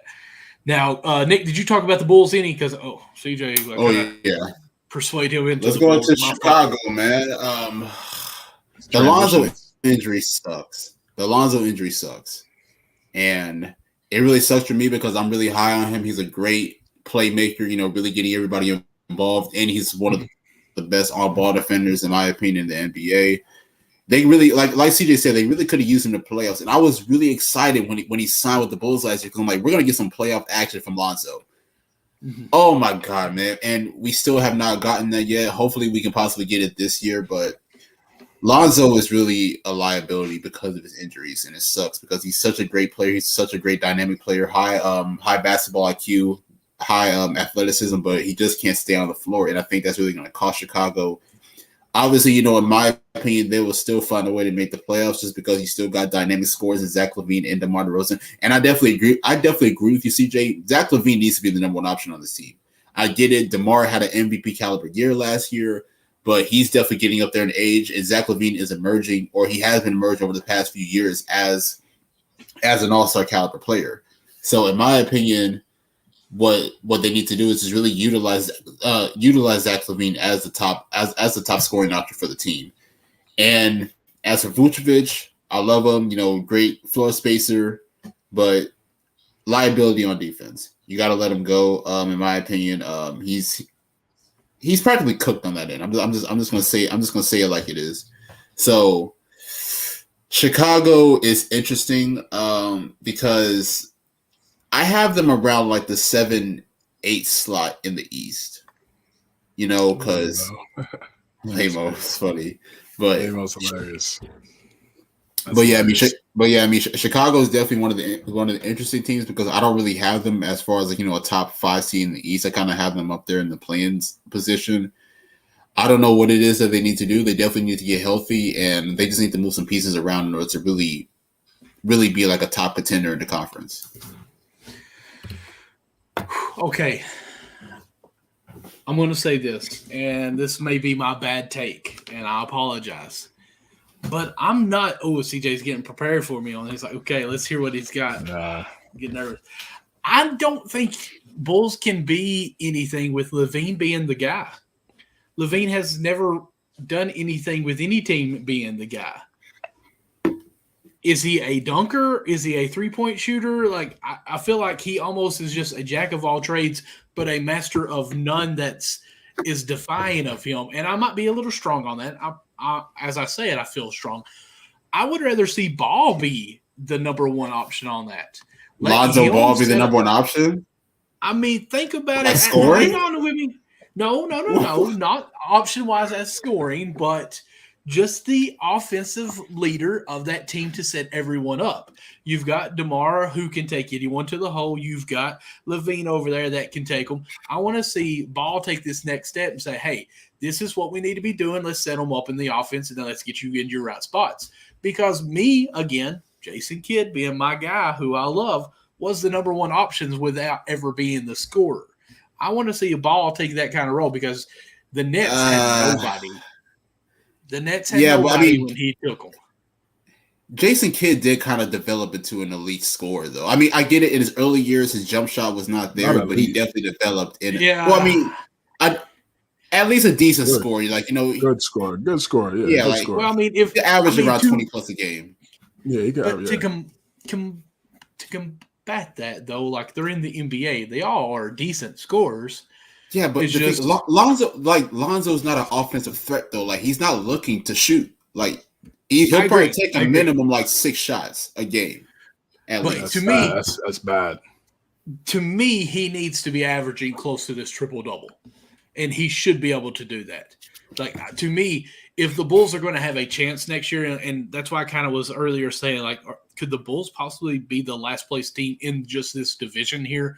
Which there's still some bottom teams because this Bulls, other teams are making moves forward, and the Bulls kind of just stayed the same. And Ball's. I will agree. The Bulls definitely did not upgrade this offseason. I definitely agree with that. And y'all hate on Vucevic so much. but he's decent. They just need to help him in. Well, not on defense. I'm sorry. He's a good player. He's a good player. He's a very good player. But if you're the center, you're the last man of the defense. You're the anchor. If you can't protect the rim, and he doesn't need to be the 5. He's the 4, right? He should be a 4. But even in today's game, you gotta. If you're a 4, you have to play defense because they'll still come out there and exploit you on pick and roll. Oh, he's the weak link. Pick and roll all day, every day. Luka, whoever Luka's guarding and got Kleber, pick and roll. What? Are you going to switch? Gobert was put on the island too, who is multi-defense player of the year. You know how I feel about Gobert. Gobert was put on the island, but he wasn't in front of the island in terms of guarding somebody. They just put him in a section of the island where he can't succeed like he usually can. Right. You know what I'm saying? So I'm with you there. Like they actually took away his actual good on defense. Right. Vucevic don't have any. But you got to have a certain style to play like that. Now, listen, if they want to play 5 out, okay. Patrick Williams gonna have to shoot because I'm sagging off anybody that's guarding Patrick Williams. I'm sagging if I'm Patrick opponent. I'm sagging off automatically. If he can shoot, then we could play 5 out. Then now that's an offense. That's a good offense right there for them. They should do that. Now here might be a big reach again. Has Dwight Howard signed with anyone yet? I don't think so. He's gonna find somewhere. Yeah. Could he be the Bulls 5 there? That's a good. He could. That's a good spot for him. So I don't know if he's gonna start. I don't know. I mean, listen, he's still athletic, but it's just obviously not the same. I mean, I don't even know if it's the same Lakers Dwight. Second stint Lakers Dwight. I don't know if we're getting that right now. For Dwight. I mean, it's still a purple name. hair Dwight. Yeah, yes. Different color hair Dwight now. So it's like I don't know if we're getting this springy athleticism like we're accustomed to seeing back in the Orlando days. But yeah, it could be a good pickup. It could be in the right minutes. So that's my bad take is I want to see LaMelo Ball take over this team. And you mean Lonzo? Lonzo Ball take over this team. It's just tough for him to do that when he can't stay on the court. I agree. And also, again, I don't believe in Billy Donovan as a head coach. Probably a great guy. Salute to Billy. Probably a really good guy. I don't know. I'm just talking basketball. You feel me? I'm just talking hoops. He's not good enough. He's not good enough. I gotta figure out why Michael is super high on Lonzo like this. I mean, look, I love Lonzo. I'm not super high on him. I've been team to have a chance. I think that needs to happen because Levine's not proved to lead anyone. I mean, he used to be a Timberwolves, and I mean, not really did much there. So, well, here's the thing. I'm gonna read you some stats from his last 4 seasons. 2018-19, he averaged around 23 a game. 2019-2020 season, he averaged 25.5 a game. 2020-2021 season, he averaged 27.4 points. And this previous season, he averaged 24.5 points. So he's shown he's a bad player. He can score, but I mean, he's not putting anyone over the promised land. He's saying, is Levine a number 1 option on a championship team? No, because I mean, we'd say the same like Donovan Mitchell with Utah. Like I mean, that he wasn't enough. Like I mean, has DeRozan proven that either? He's not. We saw it already. We saw it already in Toronto. Yeah, right. Like last year, Donovan Mitchell or DeRozan was MVP caliber for a while, and they still, I mean, they were good for a while, but so neither one of those two guys, I don't think, can be the leader. Nah, and I want to say, I said no for Levine, not yet. Let's see. Those are the right words. Those are the right words I'm gonna use for that. I'm not gonna say definitively no, but as we've seen right now, it's a very fair point by Mike. We haven't seen him be like Luka out the gate. Get your team to the playoffs first 3 years of your career. How old is Levine? Because I feel like but I know Luka's 1-on-1, but Levine's like 25, I think. 25. 25. Okay. Yeah, he's still young. Yeah. He's still young. So I'm putting him a little bit older, and I'll say that's probably my bad take on that, at least that part. I feel like he's been in the league for 15 years, it seems like it. Yeah, but so I mean, he's still developed. If he's 25, I mean, technically he would be 2 years out of college if he went for the 4 years. So I mean, Levine's still learning. I mean, his body's still, not to sound weird on that, but it's still developing and learning everything as far as that. So I mean, Levine could. I'll use the word. I'm with you on there. Not yet. So maybe Ball can take some of that away from him and help him be able to be the man, be the Uno. No, I hope so. It's just for me. It's like he just can't stay on the court. It's so sad. I agree. I love it. He's a talented player. I love his style of play. It's something that's rare in today's NBA. You would think there'd be more of it because of the type of spacing. In terms of having that Pierre type point guard, it's only but a select few. He's in that class, but he's got to stay on the court. Prayers up. Yep. Prayers up. All right, so let's go on to. I want to skip a team. Sorry. We're going to go down to this team. Let's just go ahead and get it out of the way because you know what? There's just really not too much that I can think of to really say about the Indiana Pacers. 25-57. I mean, they made a good trade mid-season last year. Nick, you want to really good trade? Really good trade. Yeah, you want to talk on that? Tyrese Halliburton is a really good trade. Yeah, Buddy Hield. So he's not gonna be that long. Poor Buddy Hield. I mean, it's a good piece though. It's a good piece to move. It is compensation. Yes. So Hield has probably been traded more than some players have actually played in a game in the NBA. Yeah. Obviously, Sacramento. I mean, what was he? New Orleans first, and then right. Yeah. But then he got traded to Sacramento in that Boogie Cousins trade. His next stop will be a good team. Finally. Lakers next from the back. Yeah. His next stop, I promise you, will be a good team. He's been on the Kings, the Pelicans, and the Pacers. His next stop. Hey, you know what could use him? Miami. Sure. Definitely. I mean, really, anybody could use him. Any of the contenders. Especially Gallon going out. Boston could possibly use him too. But what do you think of the Pacers as far as this year, Nick? We'll start with you on this. I mean, it's not really much to say. I mean, the Pacers are clearly in rebuild mode. We saw what happened last year. They traded away Sabonis, Karis LeVert, and a good amount of the other players. Surprisingly, Myles Turner is still a part of this team, so I don't know if he's going to be on the trade market throughout this year. I definitely feel like some teams could definitely use his rim. Well, Chicago could possibly use him for rim protection and everything. So, So, in my opinion, he probably won't be that long. We'll definitely see, what goes on with that. But, I mean, the main priority for the Pacers should just really build around Tyrese Halliburton. He's a young, dynamic point guard that's on the rise. He's around 22 years old or something like that. So, that should really be the main focus, man. I mean, just to continue to build around Halliburton. They got guys like Benedict Mathurin. I'm really excited to see what he can bring this year for the Pacers and the other guys as well. So, it's really just a rebuild year. I mean, I don't think people should really expect much out of this team this year.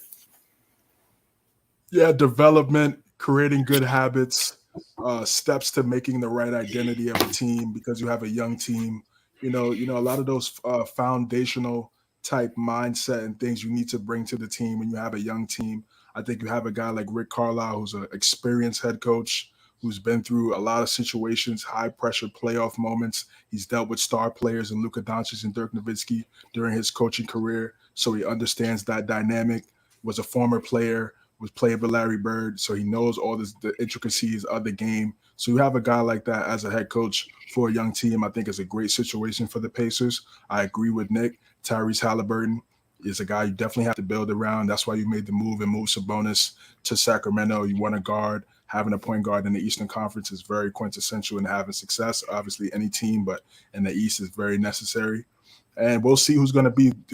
We'll see who becomes the top guard. But I think it'll be Matt. I think Mathurin and Dorte could be a really interesting combination at the wing. Again, like I said, Buddy Hield, he won't be there. He won't be there for long. He will be moved to a better situation where we'll see if he could flourish on a contending type team, because right now he's put up some really good numbers, but on bad teams. So we'll see if he could put up good numbers on great teams, which maybe could potentially make him a champion. But for the Pacers, moving Myles Turner, the same thing. They just want compensation. They want picks. They want to stack up picks. They're 1,000% in the Wembanyama sweepstakes. So, listen, like not, they're not going to win a bunch of games, but I just want to see how they play, and I'm interested to see some of those young players that they have. And you cannot sleep on these teams. I know, like, look at the schedule. Oh, it's the Pacers tonight. We should blow them out by 30. They're coming out, with all the energy in the world. Now you look at halftime, you're down 20, and now you got to be perfect and claw back. So, Pacers, young.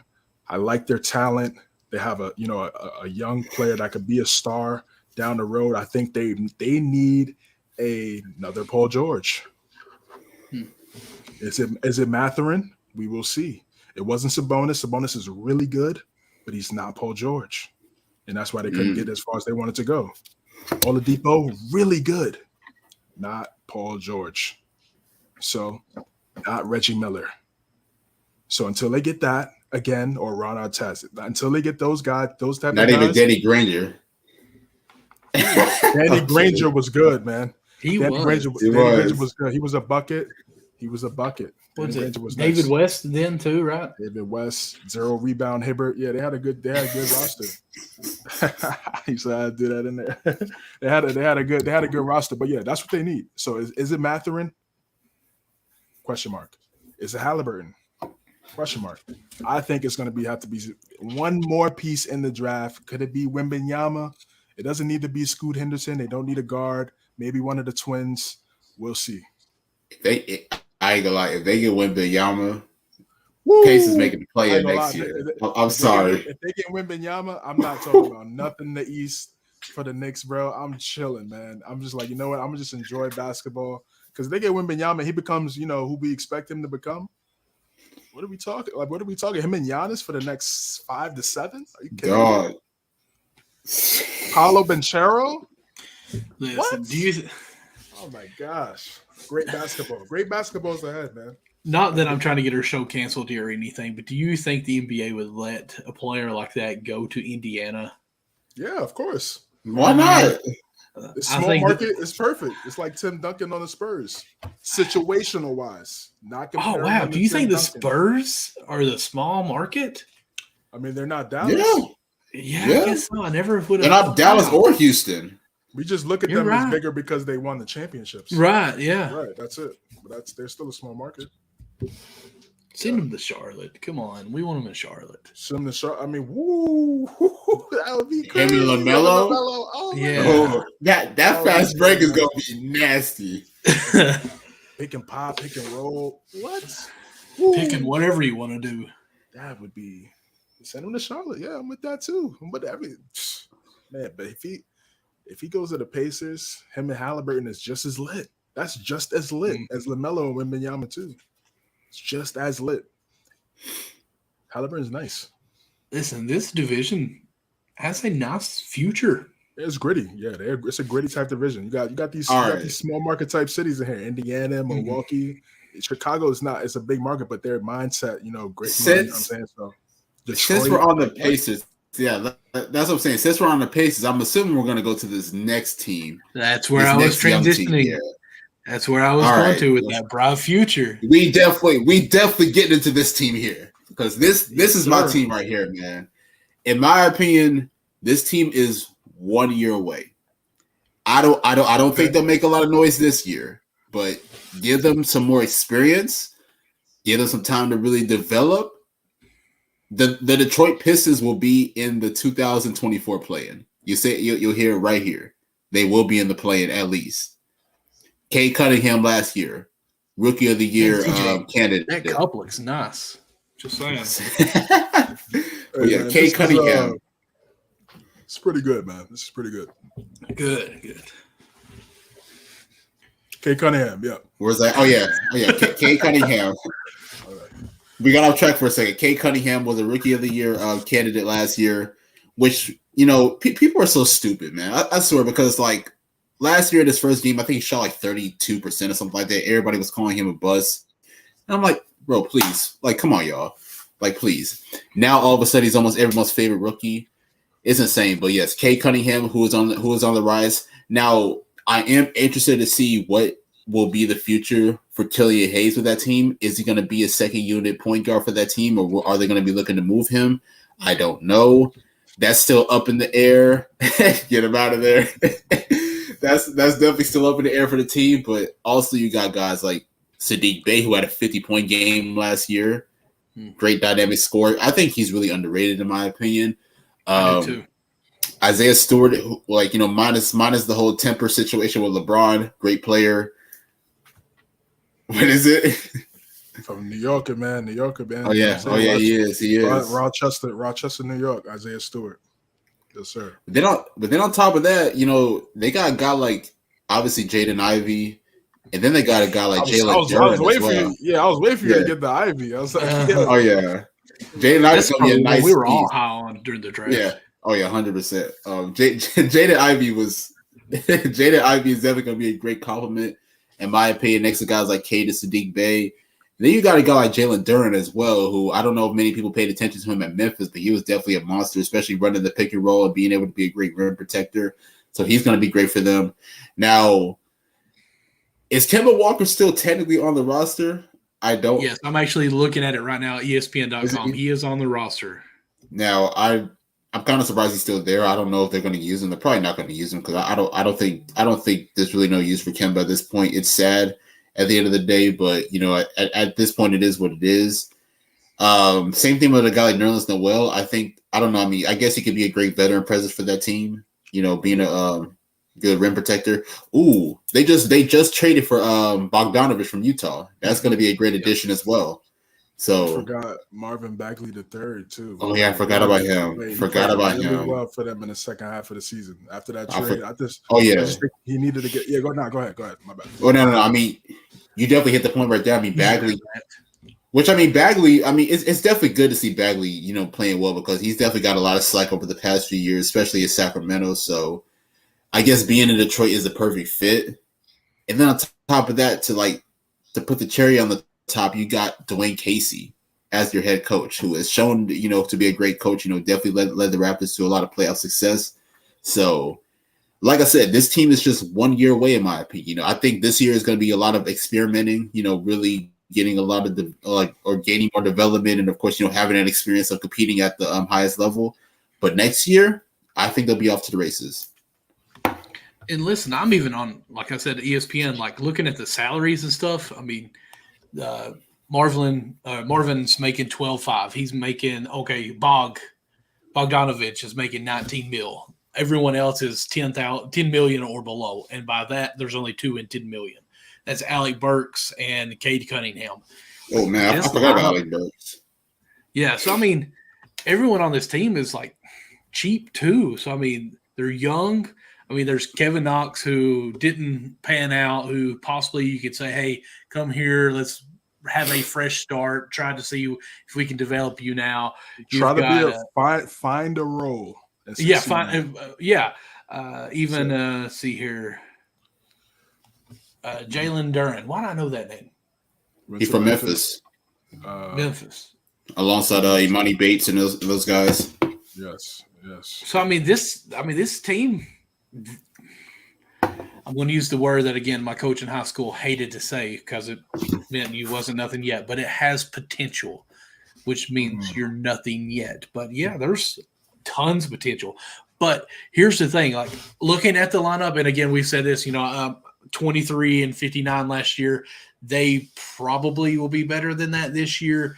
But I think the more we know about this team is going to be from practices, like who is going to be the alpha that steps up and say, hey, this is how we're going to do this stuff. Like who's going to be the leaders, what young group of these guys are like, the Bay. Are we going to have Stewart chasing LeBron, that kind of attitude with these younger guys? Hey, the dog mentality, which I hate to even say, but we've got to see how this team molds into mentally and physically as they move forward. But yeah, this Pistons team are 1 or 2 years a step away from being a powerhouse, I'll even say, or I'm going to use this word a little lot, but dynasty possibly. Whoa, big terms you're using right now. I mean, there's a chance. There's a chance, y'all. I'm just trolling with you, bro. I'm just trolling. I agree. I agree with. How about I go this route?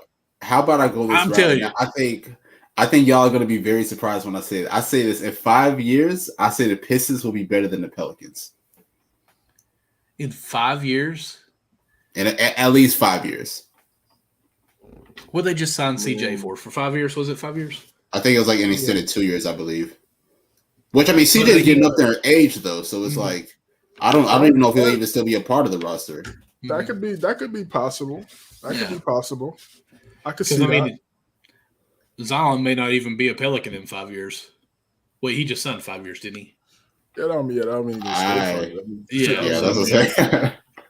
No, If you're a Piston fan right now, you have to be very you're excited. happy. Yes, you have to be very excited if you're a Detroit Piston fan right now. They've been through some dog years. They've been through some down years over these last days. They tried to do the Blake Drummond thing, just didn't work out. Both of those guys was a bad match. 2 inside bigs, one can't space the floor. Bad math. So then they were losing some games.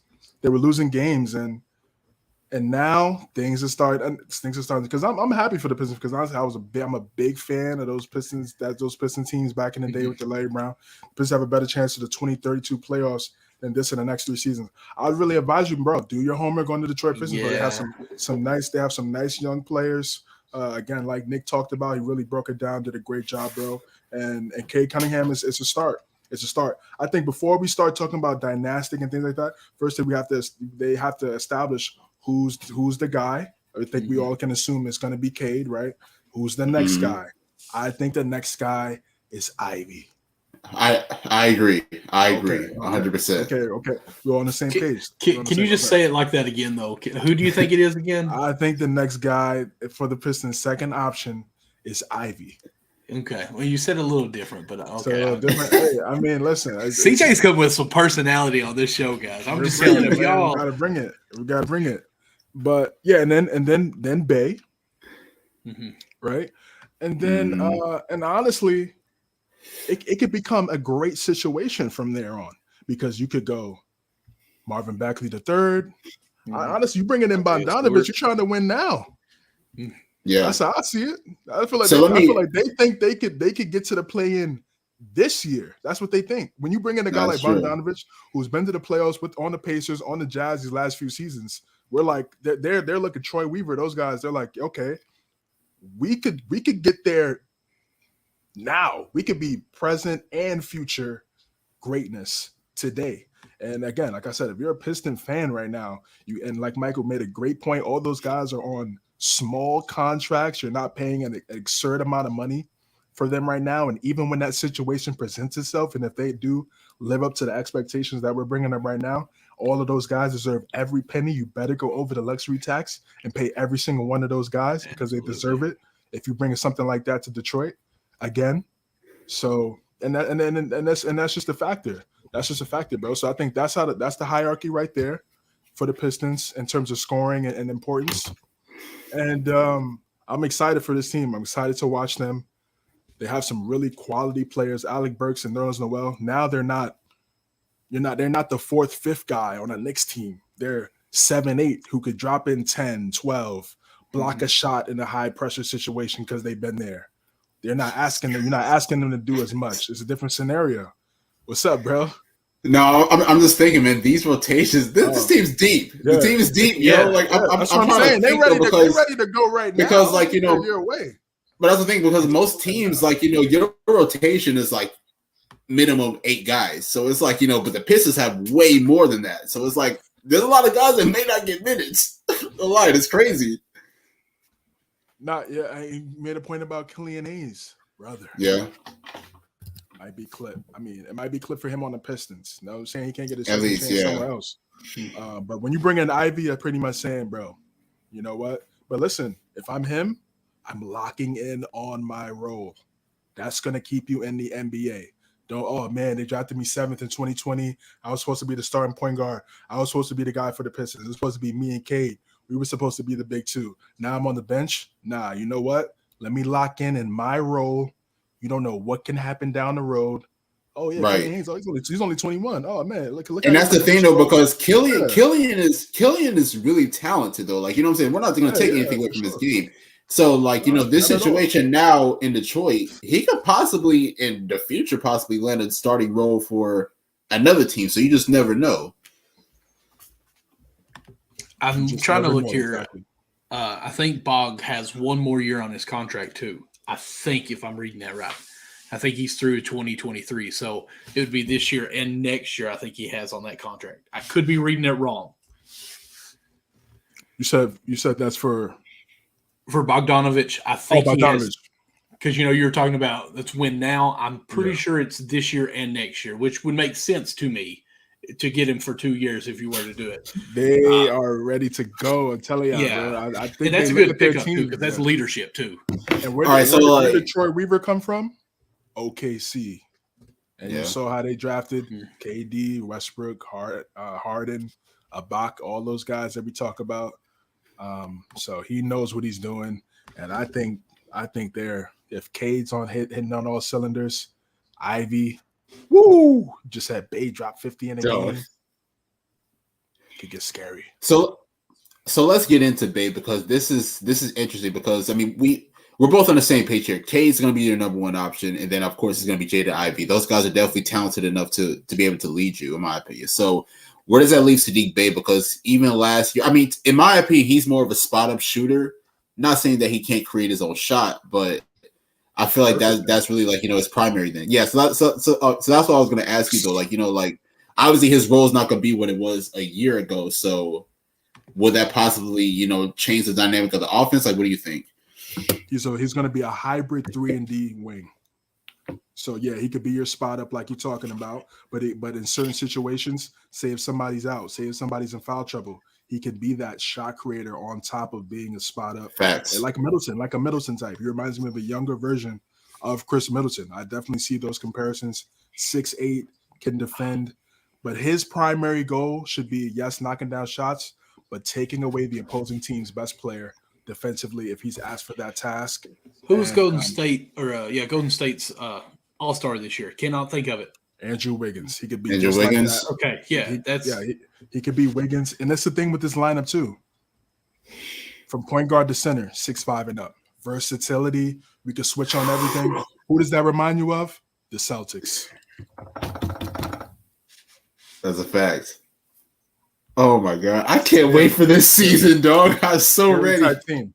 They could be scary. I'm telling you, they have the potential. You got 6'6" in Cade, 6'5" in Ivy, Bay 6'8", Marvin Bagley 6'9", 6'10", Bogdanovich is 6'8", Isaiah Stewart is 6'9", Duran, Noel, all those guys are 6'11" and up.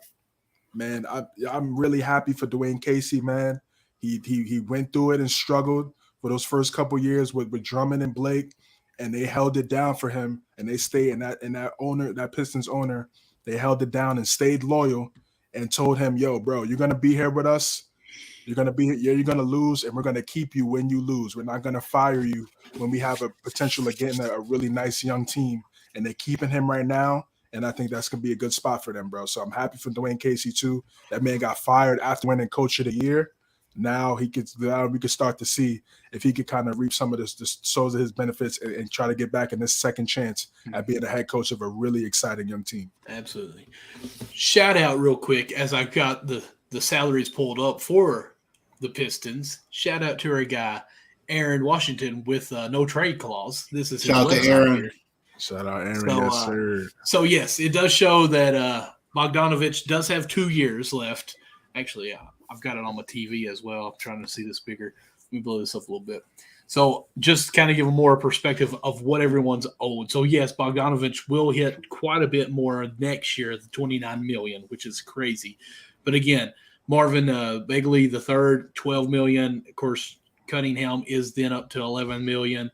Burks is $10 million if he's still on this team by then. I don't know, because that would, to me, would be a trade person that if you need someone that's looking for vet that you could get picks that you could move around, that would be a person that you could say bye-bye. Even Noel at 9, I'm going to say $10 million there. That's another person that you don't care to cut. Ivy at $7 million for the next, well, of course, all the way up to $30 million down there. That's crazy. But who is probably going to be the Batman of this team by the time it's done with. I mean, look, you even got Bay for $5 million next year, $3 million this year. We're talking about he being like an Andrew Wiggins types player. You've got him for the next 3 years. Everyone on this team is here. Is there anyone that is done at the end of this year? Got to switch over to my screens here. Done. Probably Killian. Killian may be traded out. You never know. I'm saying as far as contracts. So everyone is okay. has another year. So everyone that they have on, they're building for this next year's pick too. So, we're talking about it's going to be whoever they get building on with this. This is going to be a building year for them that they say, hey, guys, we don't care about our record. Look who we have here. This is what we're building for next year. They're in a great spot. Wait, so you don't think they're going to – I think they could – I mean, I don't – No. I think they're going to be good this year. I'm just saying, like, even if they don't pan out to being something, you are still pushing for next year on this. Right. That's what I'm saying. Like, they're like Cunningham, I think, is going to be – I mean, he's already good. He's going to be an all-star probably for this team this year. You're going to have Ivy, who possibly could be – y'all think he has a chance at Rookie of the Year? Sure. He has a chance, yeah. Say they I have agree. a Cleveland type of season, Cavs type season that they had last year. I'm just going to say, guys, I like with Ben adding Bogdanovich on here with Cunningham, Bay, I like Isaiah Stewart, just his personality, his toughness. I'm not saying that he's going to be a ball or anything. I just like him as a player on there. Anyone that will bust through a line like Still can ball. Like Still can ball out too, though. I mean, that was 4 right there. I mean, he could ball. He could space the floor now too. He could shoot. He's smart, man. There's a lot of trade packages on this team as well. Yeah. But Burks, Noel could get flipped easily. Diallo even. Killian Hayes could be moved too, for sure. Yeah. He's a young player. We see potential. Somebody might want to pick him up down the road. Diallo, shout out Diallo, Queens, New York, get the money, man. You mean Kentucky? Yes, Kentucky. New York is taking over Detroit, man. Yeah, we got some calm hoopers, bro, in the A, bro. Silent. Not as much as not as much as the LA guys. They definitely taken over this last couple of years, but we got some hoopers. Okay, so as we have trust the process. I believe in that process. They have the right people in place to make that process move very quickly. Now, speaking of processes and other teams that have kind of trusted so far and had to tweak it a little bit, let's go ahead and transition on over to our next team, the Cavaliers, Cleveland, that is, 44-38 of last year. I mean, you all have got me on probably more fired up for this division than I thought I really would be. Before we even got on here, I told Nick, I said, I haven't even prepared anything really for this division. I look at the teams, I was just like, whatever. But now that we've kind of dissected a little bit, I'm fired up for this right here because, the Cavaliers got my guy, Donovan Mitchell. Go ahead. I've got his card right here. I've got to flash it. Woo. Okay. Finally got that rookie card. And I think they have made leaps and bounds from what they did last year as far as personnel, stepping up, being great players, moving up from Amber calling them being a play-in tournament team. Now this, moving forward, I think that moves them up. We've all discussed this during the trade. Probably their ceiling is a 5. I think Nick maybe put them up as a 4. I did say 4, but I'm gonna go to 5. Oh, okay. Well, it's fine. It's okay. But this is a great team, and I mean, CJ, I think we'll start with Nick last time, so we'll start with you. What's your predictions for this team? What do you think is going to go on with them?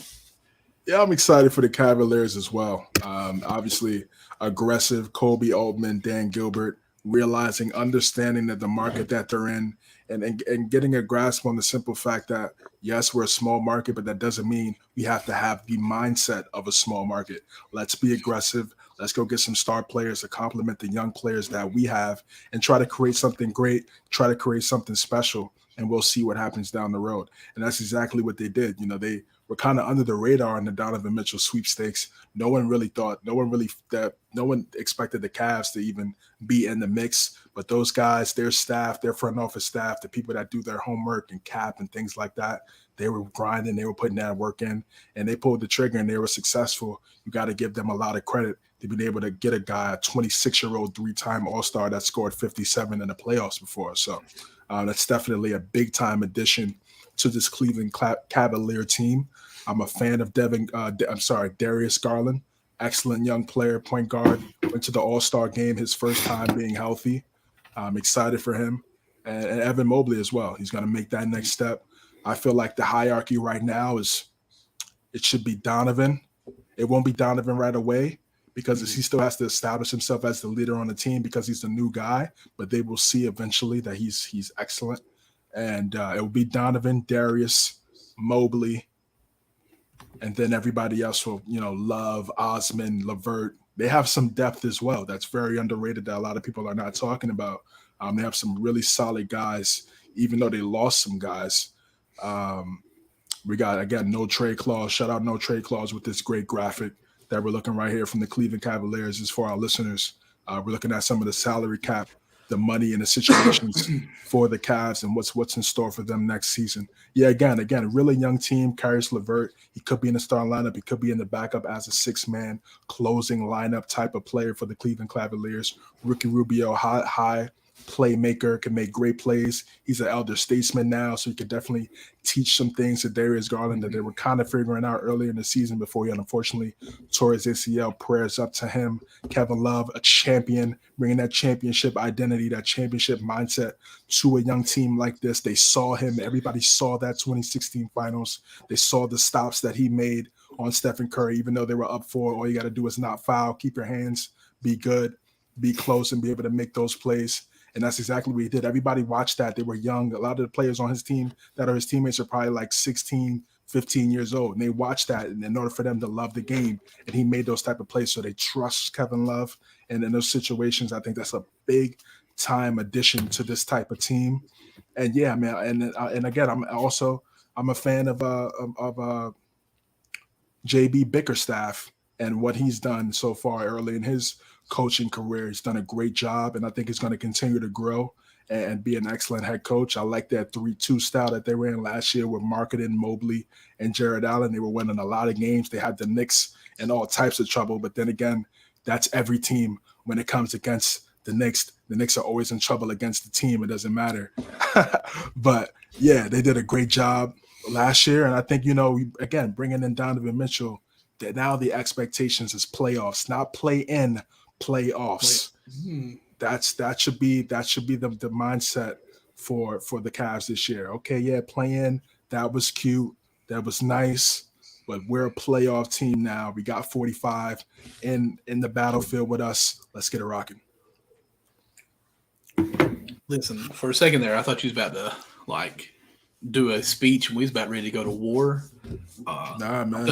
I felt the intense building up, and I was right there with you, play by play in it. I was pumped. Nick, were you feeling it too, or was it just me? I felt it. I definitely felt it. Okay, so Nick, what do you got with this Cavaliers team? This team is going to be good. This team is definitely going to be good. That's it. That's all we needed. I'm loving this, man. JB Bickerstaff is a phenomenal coach. For people who did not pay attention last year, y'all definitely need to pay attention this year because he's definitely going to, in my opinion, emerge as probably a coach of the year candidate just because that's how much I do believe in Cleveland. This is going to be really interesting this year. I feel like Darius Garland's going to definitely take another step ahead. This year, in my opinion, he had a most improved this past season, he had a most improved caliber season, really showing his versatility as far as scoring and playmaking. So I definitely think that he'll take a big leap. And then of course, you got D Mitch, who brings that veteran presence, and then of course is another added score to that team. Mobley, in my opinion, who will take another leap as well. I think Mobley can average at least around 17, 18 a game, and then of course, around 10 rebounds as well, 10, 11 rebounds. So I definitely feel like Mobley could be an all-star this year. I don't know if it could happen, but I feel like he could definitely be a caliber as far as, being in that being on that all-star team. And then, of course, you got a guy like Jared Allen as well, who is a great rim protector. But man, Cleveland's depth, their second unit is going to be a problem, especially once Ricky Rubio comes back, because arguably Ricky Rubio probably had his best season last year before getting hurt. That's just my opinion. I know people may have different opinions on that, but Rubio was playing lights out last year before he ended up getting hurt, which sucked for Cleveland. He definitely was playing well, for sure. Yes. So once he comes back and he's able to be that initiator for the second unit, and then of course you got guys like Caris LeVert, Kevin Love, who's a great floor spacer. So when you look at the whole dynamic of their starting unit, which I mean, it's still questions up in the air as far as who's going to start at the 3-man position. Is it going to be Cedi Osman? Is it going to be Isaac Okoro? We still don't know yet. That's up to JB Bickerstaff. But just looking at the starting unit and then the second unit, like this team is really deep. They may not be as deep as a Detroit team, but this team got some great assets on the bench. Yeah, listen, I just excuse me. I'm just very happy. No, you're good, bro. I'm just very happy that the they're picking it up as a conference. They're picking it up, man. We're talking about, some of these teams a couple years ago. We're like, this team, oh my God, you're kidding me? They're gonna be terrible. Ain't nobody's gonna watch this. But now you're like, oh, Cavs, what? Look at this. Look what they got. They got Donovan Mitchell, for 2-3 years. Then we just talked about the Pistons. Listen, man, this game, right? This game could really change teams. You get the right player in there, it could change the complexity of the entire franchise. Same thing with the NFL, like a quarterback. Patrick Mahomes going to Kansas City. You get Kansas City, getting a guy like Patrick Mahomes and transforming that entire region. You kidding me? And what I'm saying, LeBron doing the same thing in Cleveland, bringing so much, economic boost to people making LeBron shirts and hats and all those type of things. People forget about those type of things, man. So I think the East, they're doing a great job of now looking very competitive, and they're continuing to, bring some parity. And I think it's going to make for great basketball.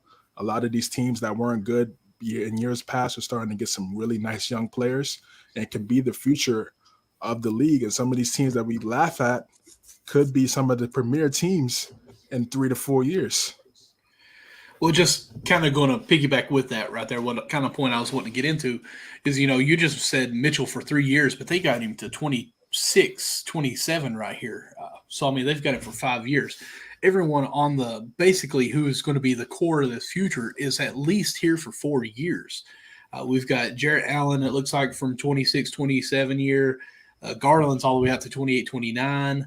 Who else were we talking about? Mobley is 25, 26, I think. Yeah, he'll get that rookie max. And then, of course, you got Rubio that far. Now I'm reaching there, but I think Rubio is going to be more of a coach player here during this time, but I think he's going to be very valuable.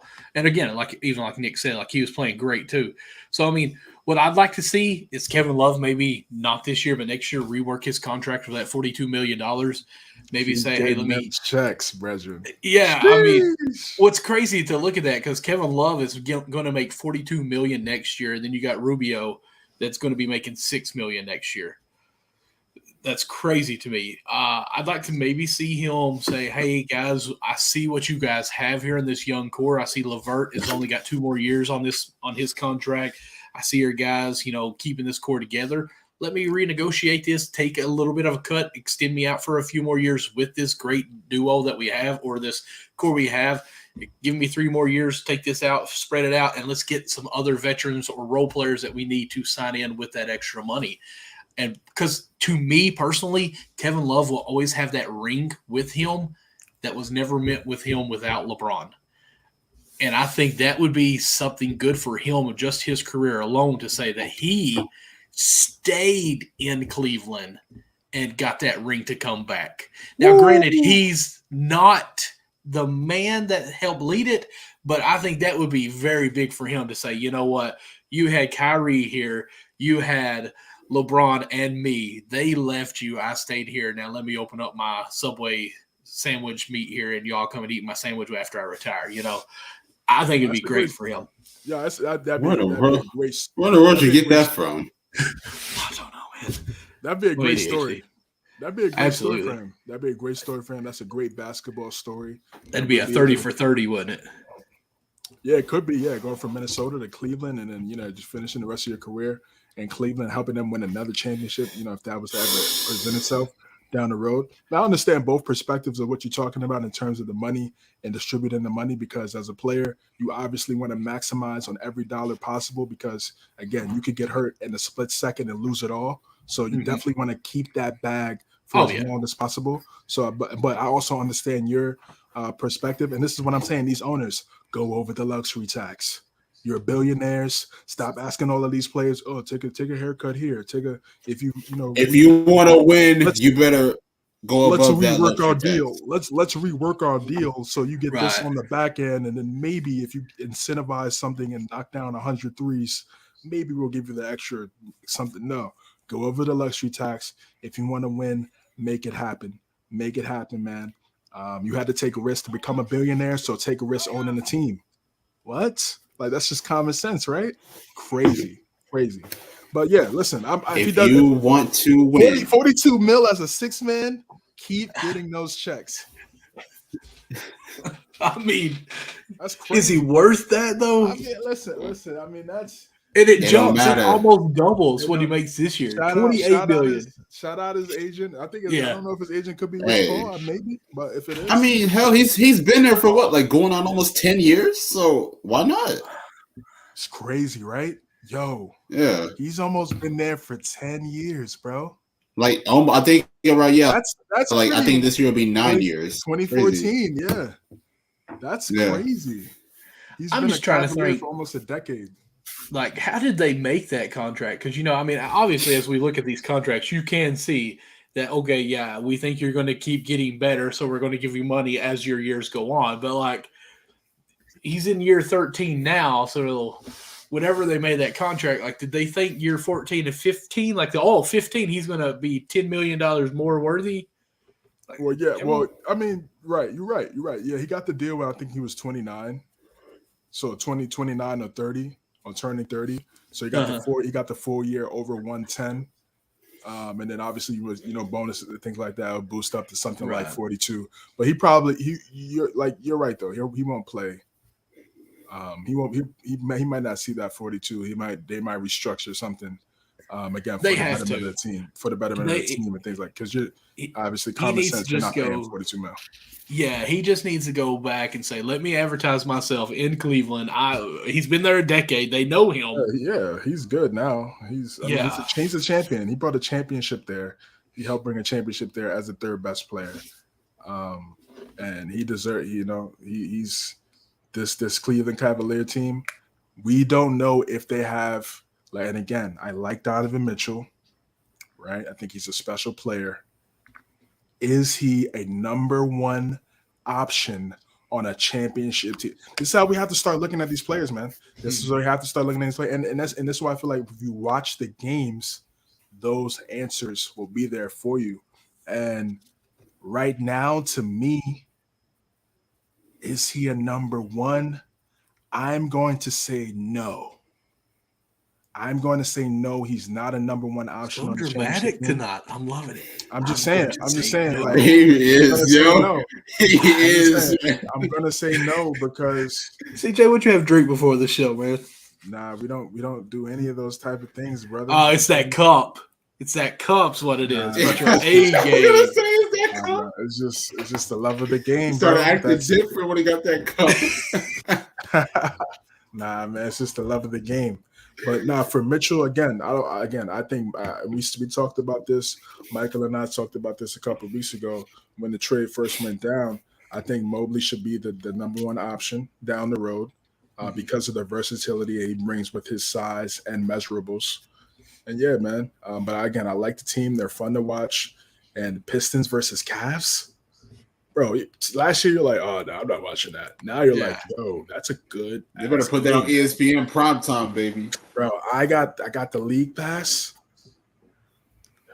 I don't need prime time every single night. League pass. Cavs Pistons. That's a great game, bro. Yeah, that's. Are you kidding me? You get exactly. That's the future in the now. You're just like, yo, these guys are like 20, 21. Wait till they're like 26, 27. What? Man, I can't wait for the season. It's crazy. And they're in the same division. I can't so wait. They're gonna see each other 4 times a year. Oh man, I'm excited. Next year, this will be a Christmas game. Wouldn't that be something, bro? Yeah. I think maybe in a couple of years. I would. I'm not saying like not next year. If Cade becomes a superstar, it could happen soon. I think if honestly, him and Ivy, they both have superstar traits. Ivy, yeah. They both have superstar traits. Cade and Ivy. So that's gonna be interesting to see who becomes it's like a Westbrook KD dynamic where you saw the superstar traits in both of them. Unfortunately, one became a bigger star when they left. But nevertheless, I think Cade and Ivy, they could be very special. Absolutely. I'm ready for the season. 100%. I'm not mad at that. All the phrases in one. Nice. Listen, man. Just real quick, bro. The East is tough this year. The East is going to be great. Oh man, it's going to be tough. Okay, real quick. Bucks, Bulls, Cavs, Pacers, Pistons. What order? I'm going to go Milwaukee 1. I'm going to go Cleveland 2. Unanimous. Yeah, Milwaukee 1, Cleveland 2. I'll say Chicago 3, Detroit 4, and then Indiana 5.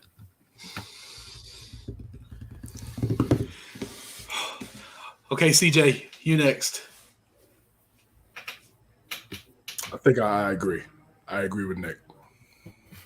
I think that's perfect. Now, if Detroit, they're obviously a wild card. We will see if Cade and Ivy and they're right out the gate, boom, stars. I could put them ahead of Chicago. They are. That's where I'm going to put them. Pistons over Chicago. Now, I will say this though, like if the Pistons go like 6-4 or 7-3 in the first 10 games, that's gonna be big. It's gonna be big. Yeah, like I said, they're ready to go today. They're ready to go. So it's gonna be exciting to watch. Okay, I got to see who their like first few games are. Word. Bear with me. Let's see No, your you're schedule. good, Okay, they start. I'm sorry. First game's a W. Who are they playing? The Knicks? The Knicks. That's preseason game. October 4th? Yeah, that's preseason. Okay, Yeah, that's preseason. Yeah, our Knicks' first game is the Grizzlies in Memphis. Yeah. When does let's see here. It's probably like their first game is probably like the 19th or the 20th or something. Yeah, they just got it all listed. Let's see we're 3 weeks away, so where does it start? November? Late October. Yeah, like October, like 19th, 20th, 21st, something like that. In the 20s, yeah. Okay, we'll start with 19th. That's probably right because it goes from October the 13th and 19th. There's a big gap right there. So they play Magic. Ooh, Knicks. that's a good game. Ooh. Yeah, Magic, Knicks, Pacers. What is? Oh my! Are you serious? It's a good game, yo. And then they play the Hawks twice. They play the Magic. They play the Magic the first game. It's a good game. Magic, Knicks, What? Pacers, Wizards, Hawks twice. So I mean, honestly, that's kind of nice for them starting out. It's a good test. Yes, it's a very good test to see where they're at. Obviously, them and the Magic, people assume that they're going to be the same. But, they could come out and be like, nah, we're not y'all. Splash by 20. I don't know. Splash by 20. Splash by 20, easy. We ready for some trivia? Do we have trivia? We don't got trivia? Yeah, we don't. I mean, it's kind of over. Let's say, yeah. I'm about to say, yeah, we're getting kind of late. We're getting kind of late, guys. We're gonna do the trivia next week. Okay. We're gonna get some trivia stuff in there. Get some really good questions. Kind of mix it up. I mean, we used a useful trivia app that was really good. We was working on some other sites, but I'm gonna try to find something. So again, we're learning the game. We learn some new things. Never know what could happen, bro. Say like you need a random question you got to answer in the NBA. You're like, oh yeah, we did that on CTB that one time. Cool little $100 in your pocket off there. You know what I'm saying? Hey, let's next week. Let's all come up with one random player that we like know stats on that we give in like teams or whatever. And we got to try to guess who it is. Okay, guess who? All right, let's write that down. I got you. Cool. Do we want to give like an era that we're going to kind of do it in? Yeah, we could go real specific with it. I'm down. Yeah, let's do it. So guess who next week? Count the bucket. Guess who? What era are we thinking about? Let's go 2000 to 2010. Okay, 2000 Does to that sound good? 2010. All right, bet 2000 to 2010. 2K, I guess. Guess who? NBA player. All right. All right, Nick, where can we find you at? Oh man, follow me on Twitter at NickAndreATR. Check out my link tree in my bio as well. Follow us at Count Bucket USN. That's about it. Where you can find me. Got linktree.com/cjames9. Everything that I'm working on. Count the Bucket, the Hard Count, Guard Up Podcast, all the other platforms that I'm working on, man. Appreciate everybody that's been supporting us on Apple Podcasts, Spotify. If you're on Apple Podcasts, leave 4 or 5 stars. Give us a nice comment if you're rocking with our content. All feedback is really good feedback. We're just trying to continue to grow, work on what we're doing. So, just continue to follow us here at 9:30 Eastern every Sunday, man. Let's get it. Oh yeah. Just real quick. Coming soon to the Count the Bucket website. Guess who has 11 rings? But yeah, coming soon to the Count the Bucket website. It's a collaboration. It's gonna be titled The Book of Penny. It's a series on Penny Hardaway, so definitely look out for that. Oh, is that your news that you said that you were going to have for us? Yeah. Okay, I totally forgot. I almost forgot too. Phew. Book of Pennies. I like that. Yeah, it's a good name, bro. Awesome. I like that. Okay, so be looking for that. Of course, still working on the website as far as some of the errors on there. But yes, we do have a website out. We'll get that a little bit more. I have a couple of days off this week that I'll be able to work on that some more. So, of course, as they all said, Count Bucket USN on Twitter. You can follow me personally at MDLawson00. In my bio, it has the link tree like CJ said, and it has all my information of all my social medias that we got going there. Of course, the podcast, Apple Pod, all that whole 9 yards. I also have another show where I do nothing but baseball, just like this show, with my boy Connie, and it is called Backstop Banter, Thursday nights at 9 p.m. Eastern Time. All right, boys, I believe that's got us. Deuces. We ready? Catch you guys next week. We appreciate you guys. Thanks for watching. Yes, sir.